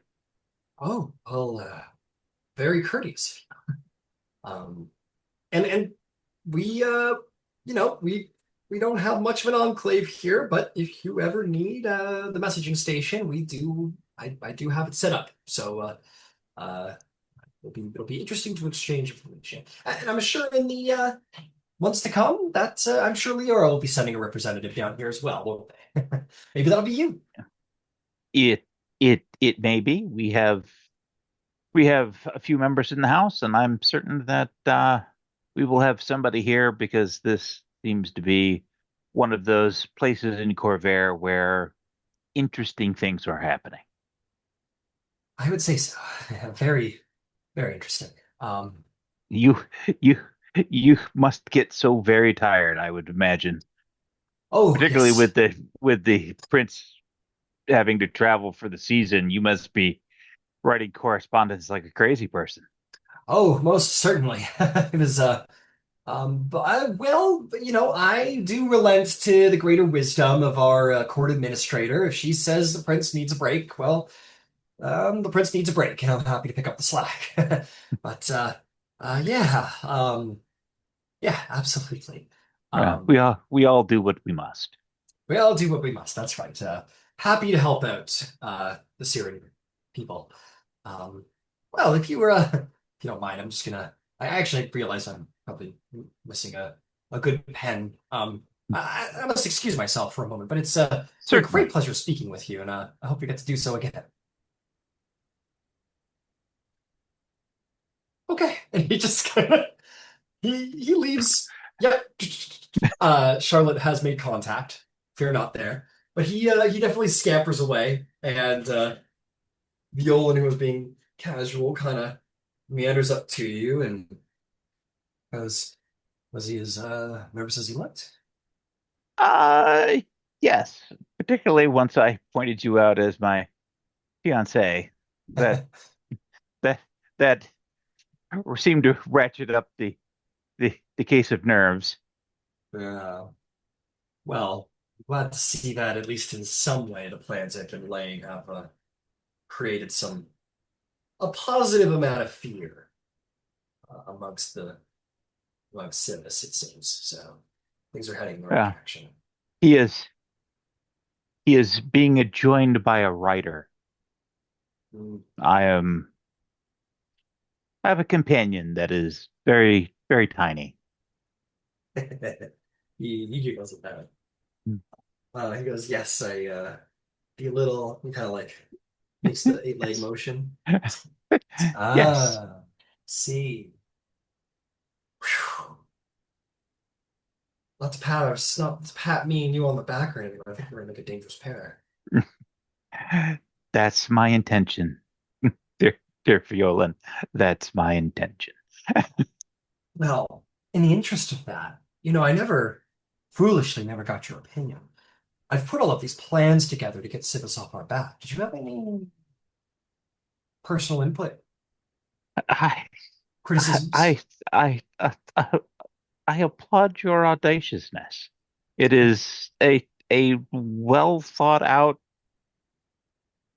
way to push them out of the way as opposed to letting them orchestrate us getting out of the way or orchestrate other people getting out of their way. Well, as far as progress goes there, the complaint has been filed at the 12, so that should keep them busy and allow the rest of the plans to hold a little bit more traction while they're sorting out that mess. So, and things are spreading nicely. It sounds like things have already spread to Braylon and Undair. Thrain's up next. And I, while we're here at some point, I will reach out under my own auspice to my father and see what the word in Sharn is that will give us a further cast net. The bigger the net, the better. Let me know if there's any way I can help. And I will look at the dance floor, shall we? Indeed, we shall. And he will happily take you over there. And dance. And to the flowing, beautiful Siren music. Lois and Viola are the first to take the dance floor. Perhaps to the delight of House Leora to see Lois in a love match. Who would have thought it? Man, I remember when I gave you the original proposal from Sivis where it was like, oh, marry to Vardrin, we'll get right out of your way. And like Eric, you were like, oh, perfect. This is exactly what I've always wanted. This is the purpose of marriage. I was like, how am I gonna, how am I gonna do this? How am I gonna make him? Let's see if I can bring him into a love match somehow. Personal challenge. Um, very happy how things turned out. Magnificent. Ludwig, you got a lay of the land, but what are you up to? You appear, look around. I imagine I would first walk my way over to the memorial stones. Okay. You do so. I'd scan them overall. None of the names that I'd imagine I wouldn't find any names I'd recognize from my time at the war. Nope. You fought on the Yep. Karnathi side of the war? That makes complete sense. Just confirming it. Yeah, I mean, there are hundreds and hundreds and hundreds and hundreds of names, probably thousands of names across all of these various slates. Like it's like imagine like a city block, but it's just slate after slate in tiny like 11 font of just name next to name next to name next to name next to name next to name. It's thousands of names, but as you scroll over them, you don't find anyone that you recognize. Not even the tones of the names even sound vaguely Carnath. Not a single one you see. Okay. I would ask, there's a sovereign there, apparently. You said that there was a priest there who... Yeah, the sovereign. There's priests of the sovereign host and the Silver Flame, I believe, would be present. Someone who might help me find a name that I'm aware of. Yeah, this one Silver Flame priest approaches you and says, "May the light of the flame burn your way. What is it that I could do for you, my son?" Yeah, I'm looking for one in particular. I I met them during the war, and I'm not sure if they, and I'm not generally not sure if they've made it. They made it. It is the name Gertrude de Deneith on on the walls, on these stones. Denise, we rarely have Denise on these walls, but not entirely without them. Right this way. And Thank he'll you. take you to one slate, which you would have seen. Uh, Actually, you kind of walk over, and he stops you for a moment. And he goes like, "Just let's give them just half a minute." All And you see Rowan's like the whole interaction where Rowan's name is being scrawled off the wall. And then Rowan like leaves. And then once they have left, he approaches the wall. This seems to be where the dragon mark people are listed. He looks through. Uh, the name does not seem to appear here. Are you sure that they perished in the morning? I don't. Well, that's the thing. I don't know. I know they fought for Cyre that many years ago, but I haven't had heard from them since. Well, if you're not certain that they died in the morning and they're not on the wall here, there's a very good chance that they're still somewhere. Thank you for that. Of course. Instead of Of good, course. instead of mourning, I'm leaving you with hope now. Thank you. If there's one thing I've learned about New Cyre, it is that it only has the appearance of pure grief. There's a great deal of hope in this place. Thank you. And I would make my way um over to the other guests. It would oh boy, You want to meet with Hadith? She said that uh she wanted to speak with you. I first I'd greet and pay my respects to Keltris Ildalan, the mage. Right? Absolutely. All right, you feel a little lump in your chest or in your throat. You're like, oh boy, here we go. And you approach. What worst thing he could do is set me on fire. Yeah, what's the worst that could happen? You approach Keltis Ear DeLong, who is speaking to this very pretty Fiar. But you see the mark of shadow. You get the sense she's probably Fjarlan. Um, She's got to be west side of the Moonlands. Yeah, exactly. So she seems to leave politely, and you approach Keltris, and he turns around. He says, "Good afternoon. Good Uh, evening, Good evening, Lord Ildalan. It's good to finally meet you. Um, Magister Talon." Magister Delan, thank you. I stand corrected. Um, my name is Ludvig de Leora, and I believe you the the the the other magister here has told you about my proposal for the fourth day of this week. I believe you told the Lady Talon that you wish to speak to him No, no, I yourself. told him about the. No, I'm asking like, does he know about the tourney? Oh, he goes, "Oh, yes, there has been some buzz about the tourney. It's true. Is that what do you think of it? It's nothing that I would be taking part in. We Magisters seldom had time for such recreation.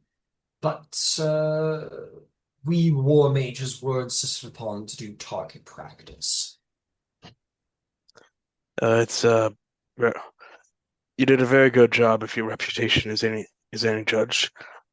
The tourney is actually why I came here to speak with you. Please I proceed. every great showcasing of talent or any special events requires a host.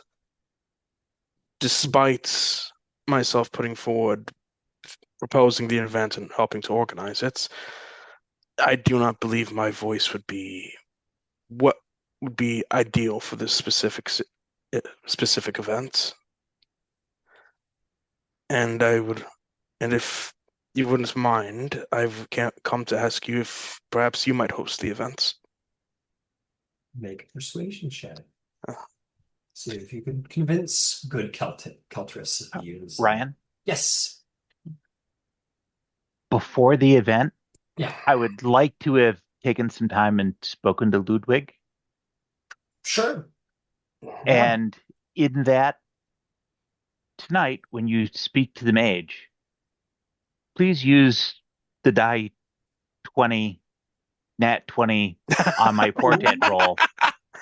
Yes, thank you, Loisana, Lovely. Yeah. Lady Loisana de Leora. Yeah, the weirdly Ludwig, like the this. viceroy came up to at one point, and said maybe at some point, she's like, when the time is right, say this phrase.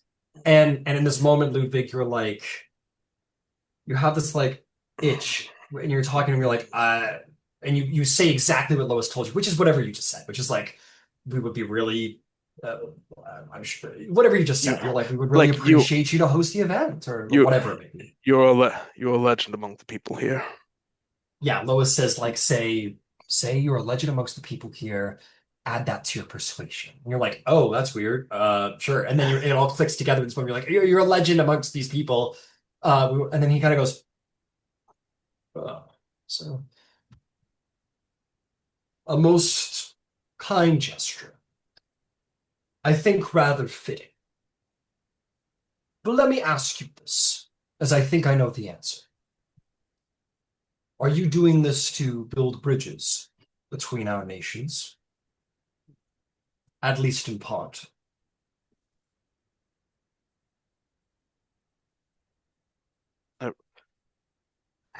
I would like to see that, yes.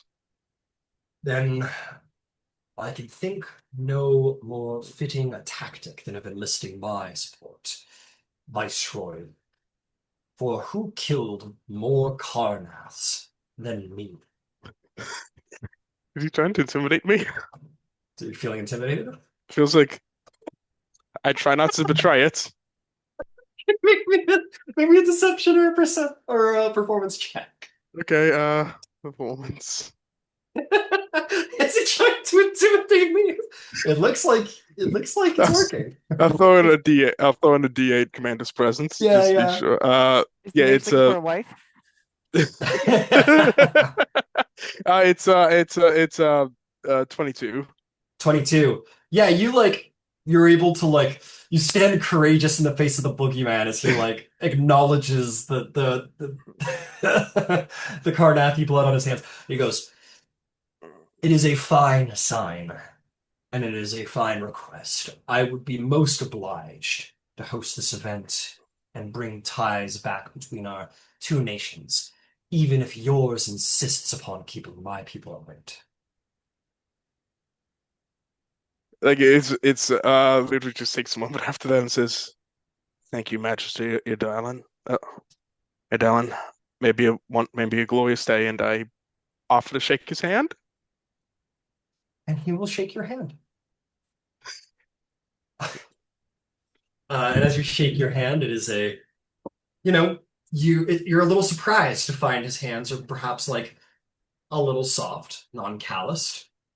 For such a legendary war hero, perhaps your Carnathi brain expected more rough, warrior-like hands, but his are the hands of a magister, the hand of a bookkeeper. He's a renowned sorcerer, and you have secured yourself a most charismatic and symbolically important host. And I bid him adieu. Amazing. Take inspiration, Ludwig. There was a lot Yay. about that. That was funny and satisfying. Mhm. Incredible. I'll make my way over to the other magister and inform her that he said yes. Yes. She, just so you know, she is not a magister. She's just a lady. The But lady. yeah, you go tell. No, you're totally good. You go over to Lady Talon, and she says, she goes, "Oh, you did? I mean, of course you did. How wonderful that you have secured for yourself such a fine host for your games. I'm glad that you were so persuasive." Well, what can I say? I just said the right words, I think. You must have. You must have. I frankly am a little surprised. Excellent. That covers many things. The tourney itself will be ready to go on the fourth day. If you wish to plan a banquet, however, we will need to discuss prices and such. But we can do that at a later time. We should enjoy the event. Absolutely. I think. Oh, absolutely. Let's do. Let's enjoy the event and let's get a drink. Why not? Toast to so far good success. Indeed. And she'll take one and she'll say, uh, to the glory of Cyre and Metro when it once stood. To the memory and glory of Metrol and all of Cyre. She will definitely clink glasses with you for that, to Leora. And to you, my good lady. She says, "Oh, and thank you." At which point, Orgrave is going to sort of step up towards the last shard of the crown, and he'll hold a glass up. And he'll say, "I hope everyone is enjoying the Requiem tonight.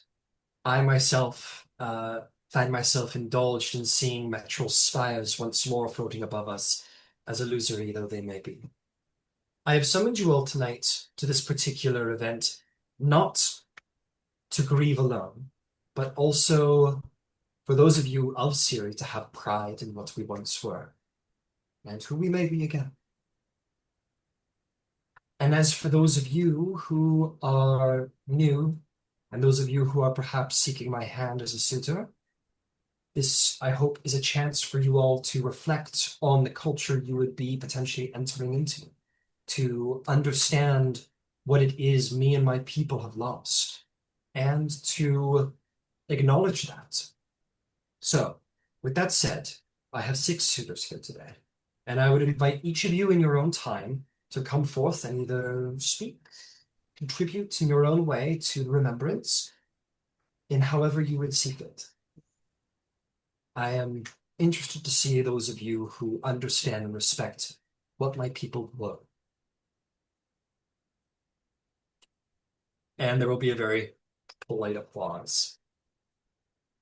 And he will step down.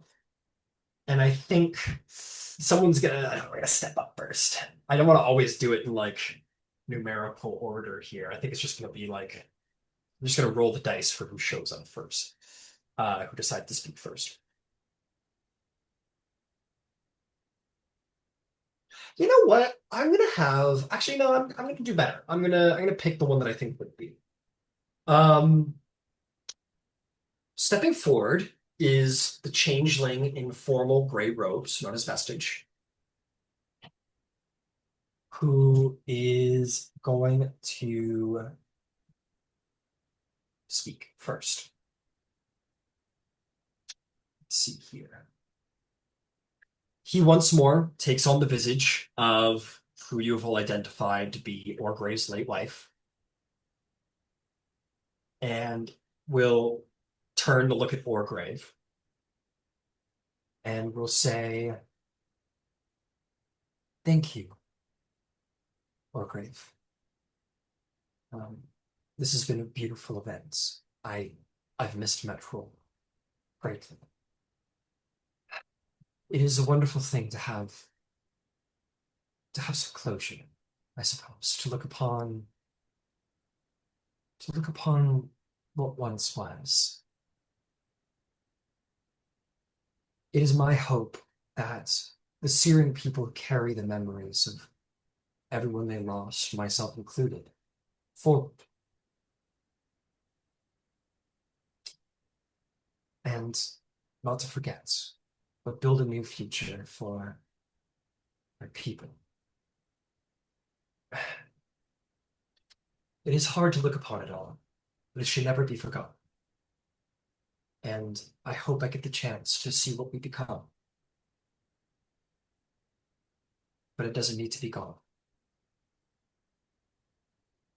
And she smiles, to which Orgrave probably started off with the usual, like, "Oh, this is weird." But he's definitely faded into, like, you could see the very, like, I don't want to say longing of Orgrave, but you could certainly see the words resonate with Kim, identifying this person. There's a deep feeling of, like, you can see the words mean a lot to him, and he very much buys into it. And a lot of the Sirens around as well. And the supposed princess puts up a glass and says, "I would cheers all Sirens here that we will never forget who we are, and who we were is not gone.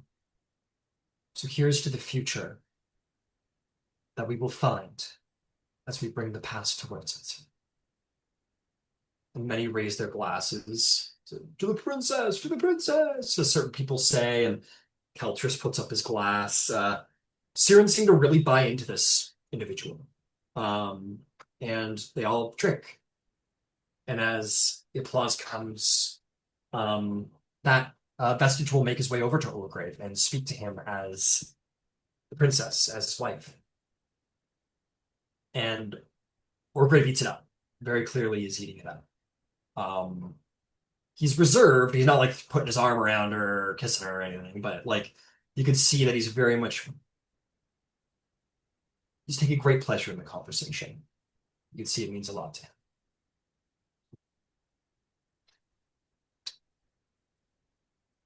How now? Who's got something to do, something to say?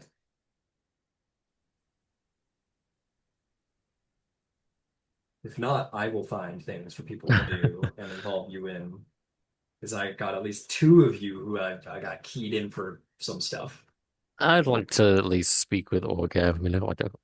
I'm on the job. I got work to do. You're on the job. Yeah, you make your way over. Do you want to make your way over to Orgrave while he's speaking to Vestige? Yes. Okay, you make your way over. You kind of interrupt the conversation, and you kind of catch Vestige saying, "It really has been too long, hasn't it?" He goes, has it? Oh, Cross. Good to see you. He goes, he looks over at. Hang on a second. He looks over at Vestige, kind of you can see in his face he's like unsure as how to introduce this individual. No introductions are required, I suppose. This is this is Vestige, and Vestige is in the persona of my late wife, and Vestige says, "It is not a persona, percent, but we can get into all of that later. It's a pleasure to meet you, Ambassador Cross. I've heard a great, well, I've seen you around." This is good to meet you as well. I apologize for not seeing you earlier today. I have many people to speak to and only so many hours in a day. But I imagine we'll be speaking at length further tomorrow. I plan to make a visit to the refugee camp tomorrow and perhaps provide some closure.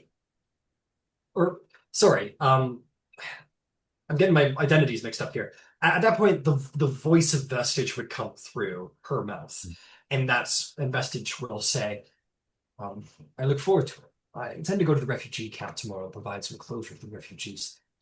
I look forward to your visit." I hate to interrupt what appears to be a very kind of glance at the prince personal conversation, but I have some things I need to speak with the prince about. The voice swaps back to it's the same visage, but the voice swaps back to what you assume is the princess's voice. She just goes, "Of course," and she'll look back to the grave and says, "I look forward to seeing you again soon." And Orgrave says, "Me as well." And turns and leaves, and as he leaves, the form shifts back into the changeling form under the gray robes and sort of return to the party. And Orgrave kind of stares hauntingly after Vestige, looking a little confused, but not unpleased. Confused with himself, perhaps. Yes. I'll look to him and kind of like one of the more like sort of pointed, serious looks. Yeah. Is it what you desire, Your Majesty, Um, to have your wife be a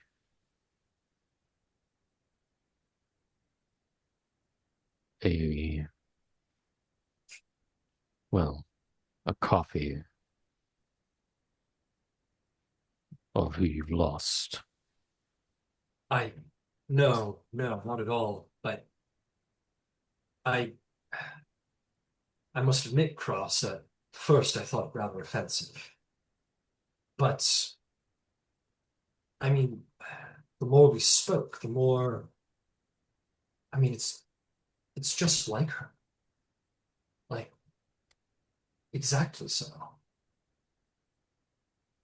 I'm, you must do me a favor before I fall into it a little too much. I'm trying to stay reserved, but it's admittedly quite disarming. I would, I would ask you find out what the deal is there. If it is just an incredible actor and charlatan, or if there really is something, I guess, spiritual. Well, if it is true, what if she does give voice to your late wife? It makes this individual incredibly hard to not consider. I, I must say, the changeling people are a very resourceful people, naturally gifted, it's true, but the Syrian people, we have so much grief and so much that's impossible to work through. It's this this ability, if it really is connecting with the spirits of fallen people as this vestige claims. I imagine it could be very healing. It could also sow discord. As you say, we have lost so very much. And if you are seen to have, in a manner of speaking, got your wife back after losing her, there are those who may find themselves overcome with envy. I would agree. This vestige, however, seems to express a wish to share this gift, and not just for me, but for all the Syrian people. Perhaps it could be taught to people. This could be a skill passed around. And there could be priests who learn this way of spiritualism, and I could only imagine the amount of loved ones people would wish to have closure with after that. But we can't get our country back, but to be able to say goodbye. Closure is one thing, but a nation cannot move forward if its leader and its people are forever dwelling in the past. A true enough statement. The suitors I spoke to today had their eyes on the future. Gives you a smirk. Says, well, at least they'll get something out of. Maybe that's why I keep you around, because it makes me feel like my father's still here, wagging his finger at me. There's like a moment of kind of like, Cross isn't sure how to interpret that. How to feel about that. He smiles at you, and as he sees you trying to interpret, he gives you like a pat on the shoulder, like a friendly pat on the shoulder, like it's a friendly jib, and he doesn't mean it harshly. Well, It's a compliment. That's why I keep you as an ambassador. Keep me on the air. to summarize, Rose seeks a new home for the Warforged within the Mournlands, or at least the ones that she leads and represents. Makes sense. Seeks a new home. I thought you told me that Warforged could dwell in the Mournland. They can, but the Mournland is harsh. Wild magics roam wildly. There are creatures there that I've never seen outside of the mists. Well, we have more than a few such creatures encroach across the river. Frankly, that's what the cavalry is mostly for around here, so Hmm. that makes sense.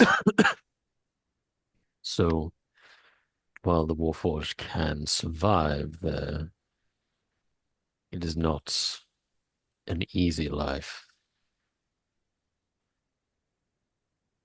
Though I did say that life outside of the Mournland is not so easy for Warforged either. She is, well, I think she remembers a time with your sister and thinks the world outside the mist has not changed too much from that time. Yes, I remember my sister spoke of her fondly. We never met, but I do recall. She believes that there can be unity and prosperity with the new Cyre and the Warforged. They can provide salvage from within the mists. That would And be excellent. they are still Warforged. We are built for battle. We would be, they would be able to help defend, although she does readily admit that should any of the other nations decide that New Syria needs to be stamped out, there's little that could be done. Which is true enough. We are very limited to fight an entire sovereign nation as we are. Ultimately, and this is my opinion, I find her optimism maybe a little naive. And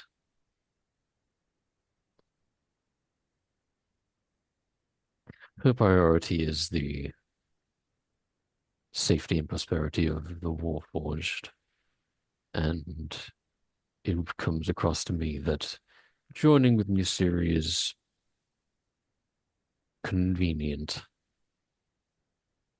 He cocks an eyebrow at you. He goes, really? I I must admit my surprise, because I thought if anyone would be an advocate for the Warforged, it would be you.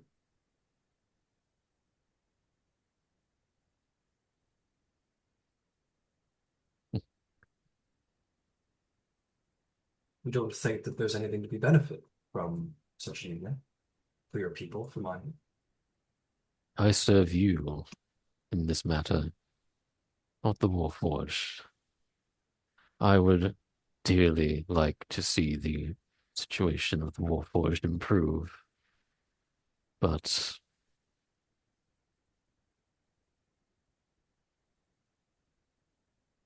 it's probably my selfishness, but I feel that as harsh as the Mournland is, there is community within the Mournland. Warforged look after each other. They understand each other. They are not true citizens of any nation. They are considered to be people of Corvair. But no nation claims them. Sounds I familiar. haven't been around many nations of Corvair now.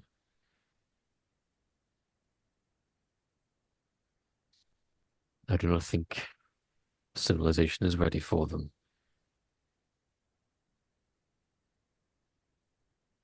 He looks kind of, he looks genuinely like, kind of like, you see that your words, like, he's hearing them, but you see that they elate more, less of like an opinion to be held and more of like, it adds to concern he seems to personally have for you. Mm. He goes, I'm cross. I'm dearly thankful for your loyalty. That's, I guess I'm just surprised. I suppose I thought that you must, well, you're rather cynical about your people, aren't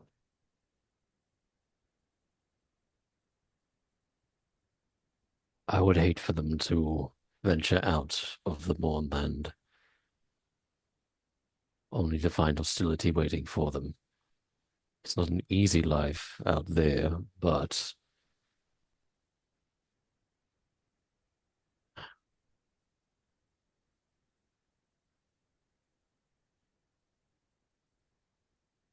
I consider myself very fortunate to have found such open arms on my arrival, to have reached the station I have.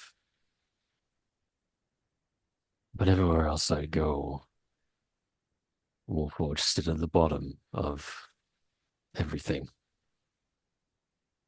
you? You find it's very different for Sirius.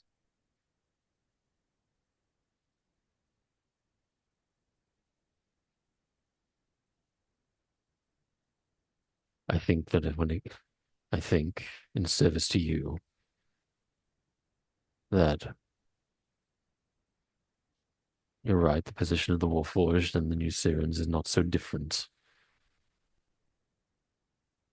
But if you're seeking to revive your nation, reclaim sovereignty, land, titles, funds,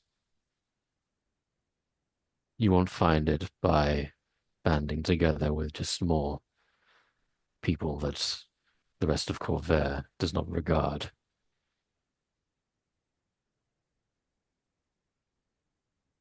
He nods, and he kind of looks at you.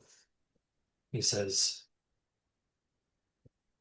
you have advised me well, and I will take your advice as far as it pertains to who's the other person you advised on? I have not actually talked about Elena yet. Oh, you haven't talked about Yeah. it yet. He says, Yeah.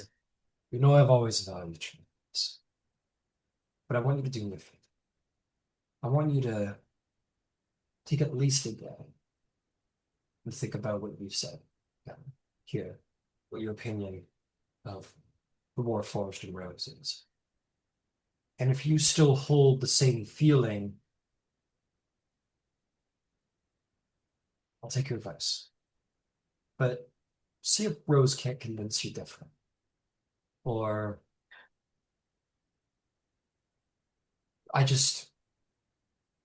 please reconsider. Or consider at least your advice carefully.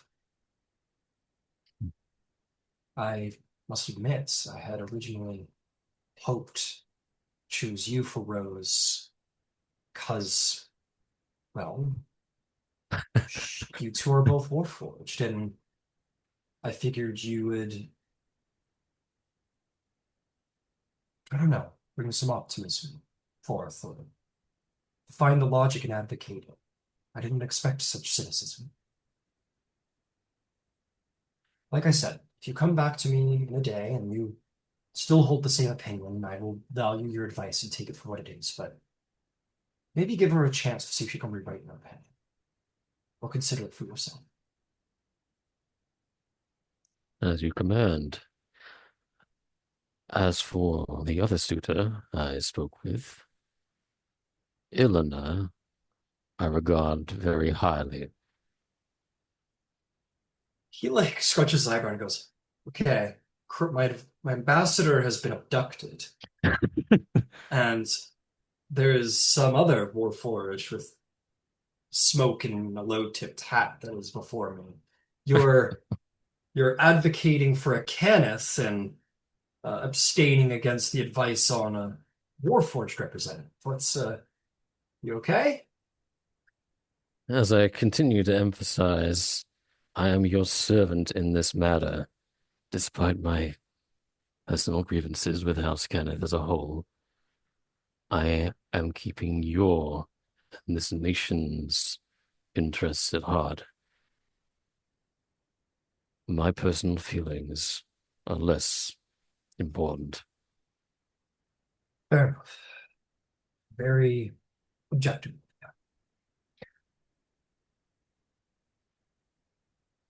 She has fire, shall we say, grand ambitions.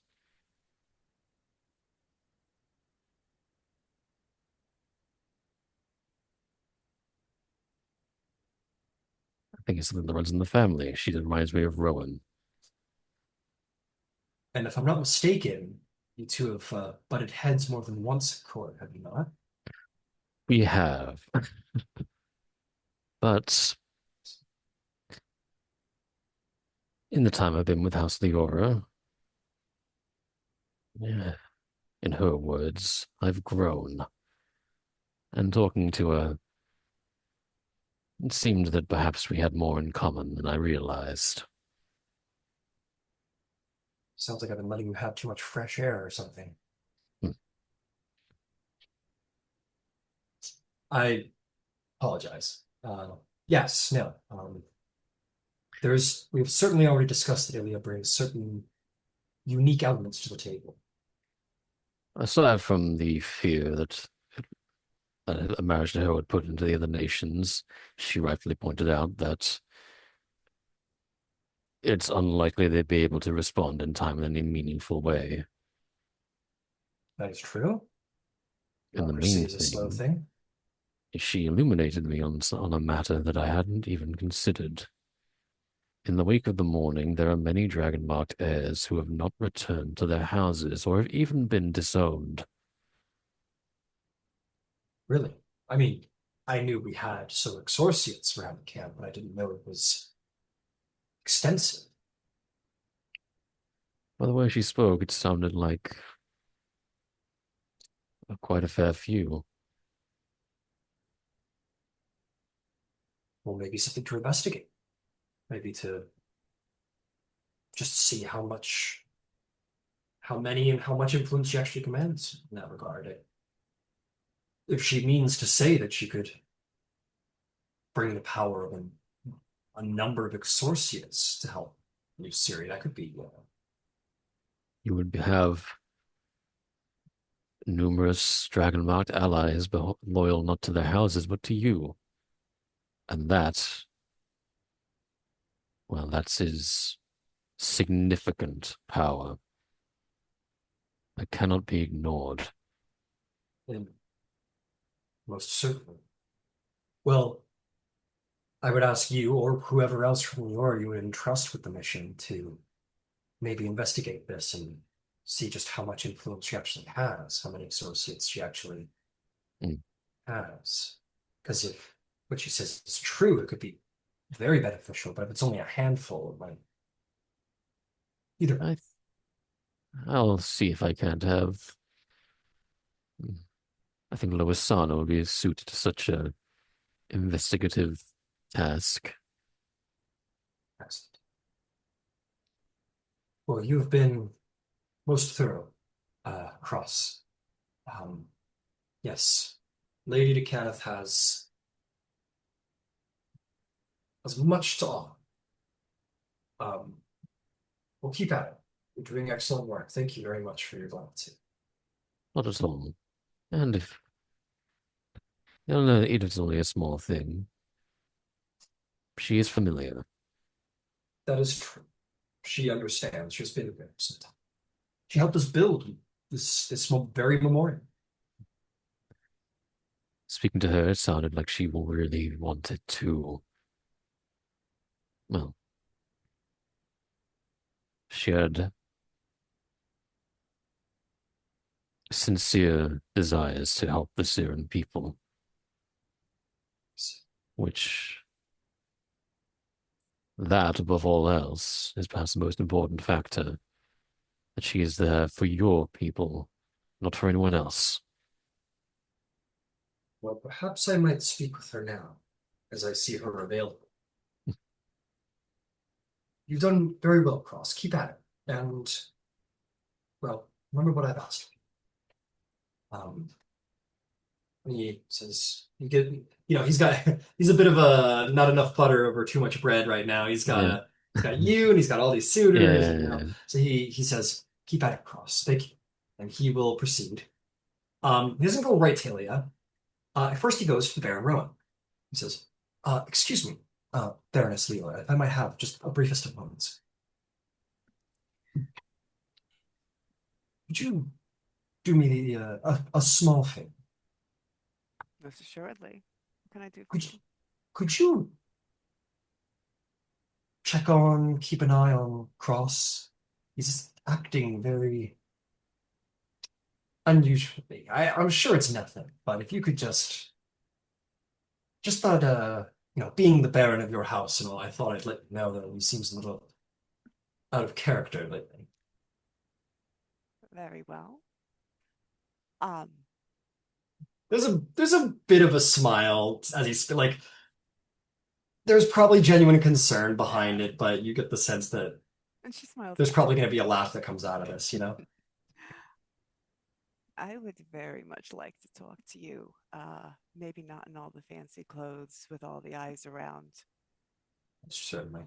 Could we, if what you mean is after the event, would first thing tomorrow morning work well for you? Absolutely lovely. Just uh, you're doing something here, and I think before I make recommendations, I'd like to know where your mind is at. It's going to be easier to do when you're not playing host. Absolutely. I appreciate it.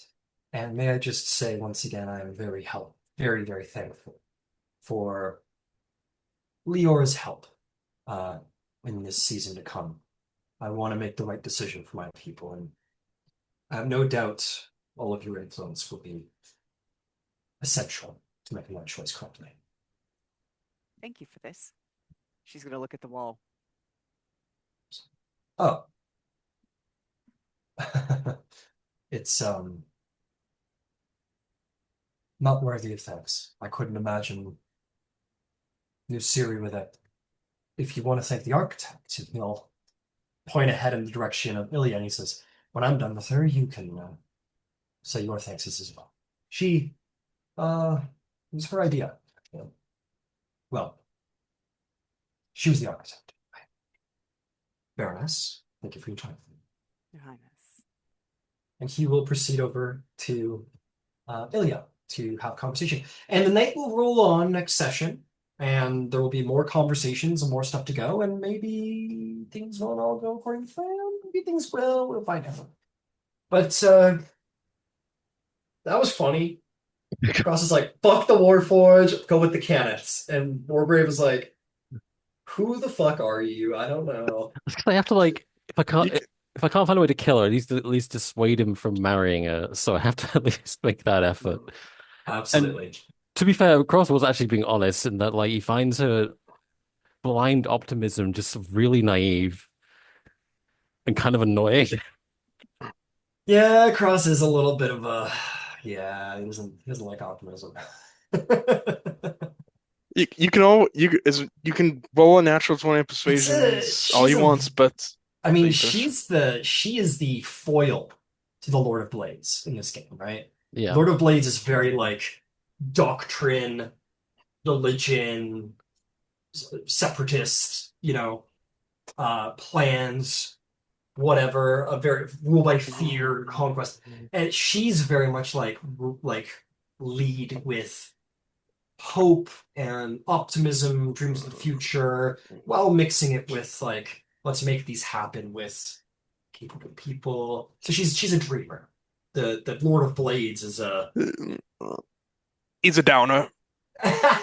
he's a very dogmatic, whereas He's a she's a dreamer. certified career hater. Yes. Yeah, he's a certified hater, and Yeah. she's a certified dreamer. I feel like that thing with Ogrev and Rowan, it's like about Cross, it's like you can roll a natural 20 on persuasions all you want, but if you say something that sounds out of character, people are just gonna go, wait, what? I don't think he's got any deep concern about Not deep Cross, concerns, but but like Yeah. that but was strange. it's still probably the exact opposite of what he thought Cross was going to come forward with recommendation Yeah. over. I think it's what Cross liked with Ilna more than anything was the suggestion that like chaos, like the idea of a nation suddenly acquiring like a bunch of just loyal dragon marked heirs to just really shake things up to Cross. That's music to his ears. Who would love nothing more than for everyone to just start freaking out and start like positing the very like idea that Ondair might like freak out, restart the war, and just get nuked off of Corvair was like, oh, is that a possibility? All right, let's do this. A second morning for another nation. Let's Yeah, perfect. there's Love that. certainly a number of options in the suitor list that are high tension Yeah. national suitors for sure. Yeah. I think Hadith is up there. I think that would piss off Boreal pretty intensely if she got out on a marriage Any pact. suitor that has like the sorry, you go. sorry, like if he didn't send her here, Nobody knows what she's doing here. look at her. If she was sent by Boreal, which is unlikely. Just any suitor that's gonna like has the potential to just like get war back on the menu. Cross is like, yes, absolutely, let's do it. I love this. That's great. Because as far as I'm concerned, like if Corvair gets, in if the morning occurs in every single nation to Cross, that's a win. Warforged can survive that. No one else can. It's not ideal, As obviously. far Like as they know. the mist still sucks, but it's better than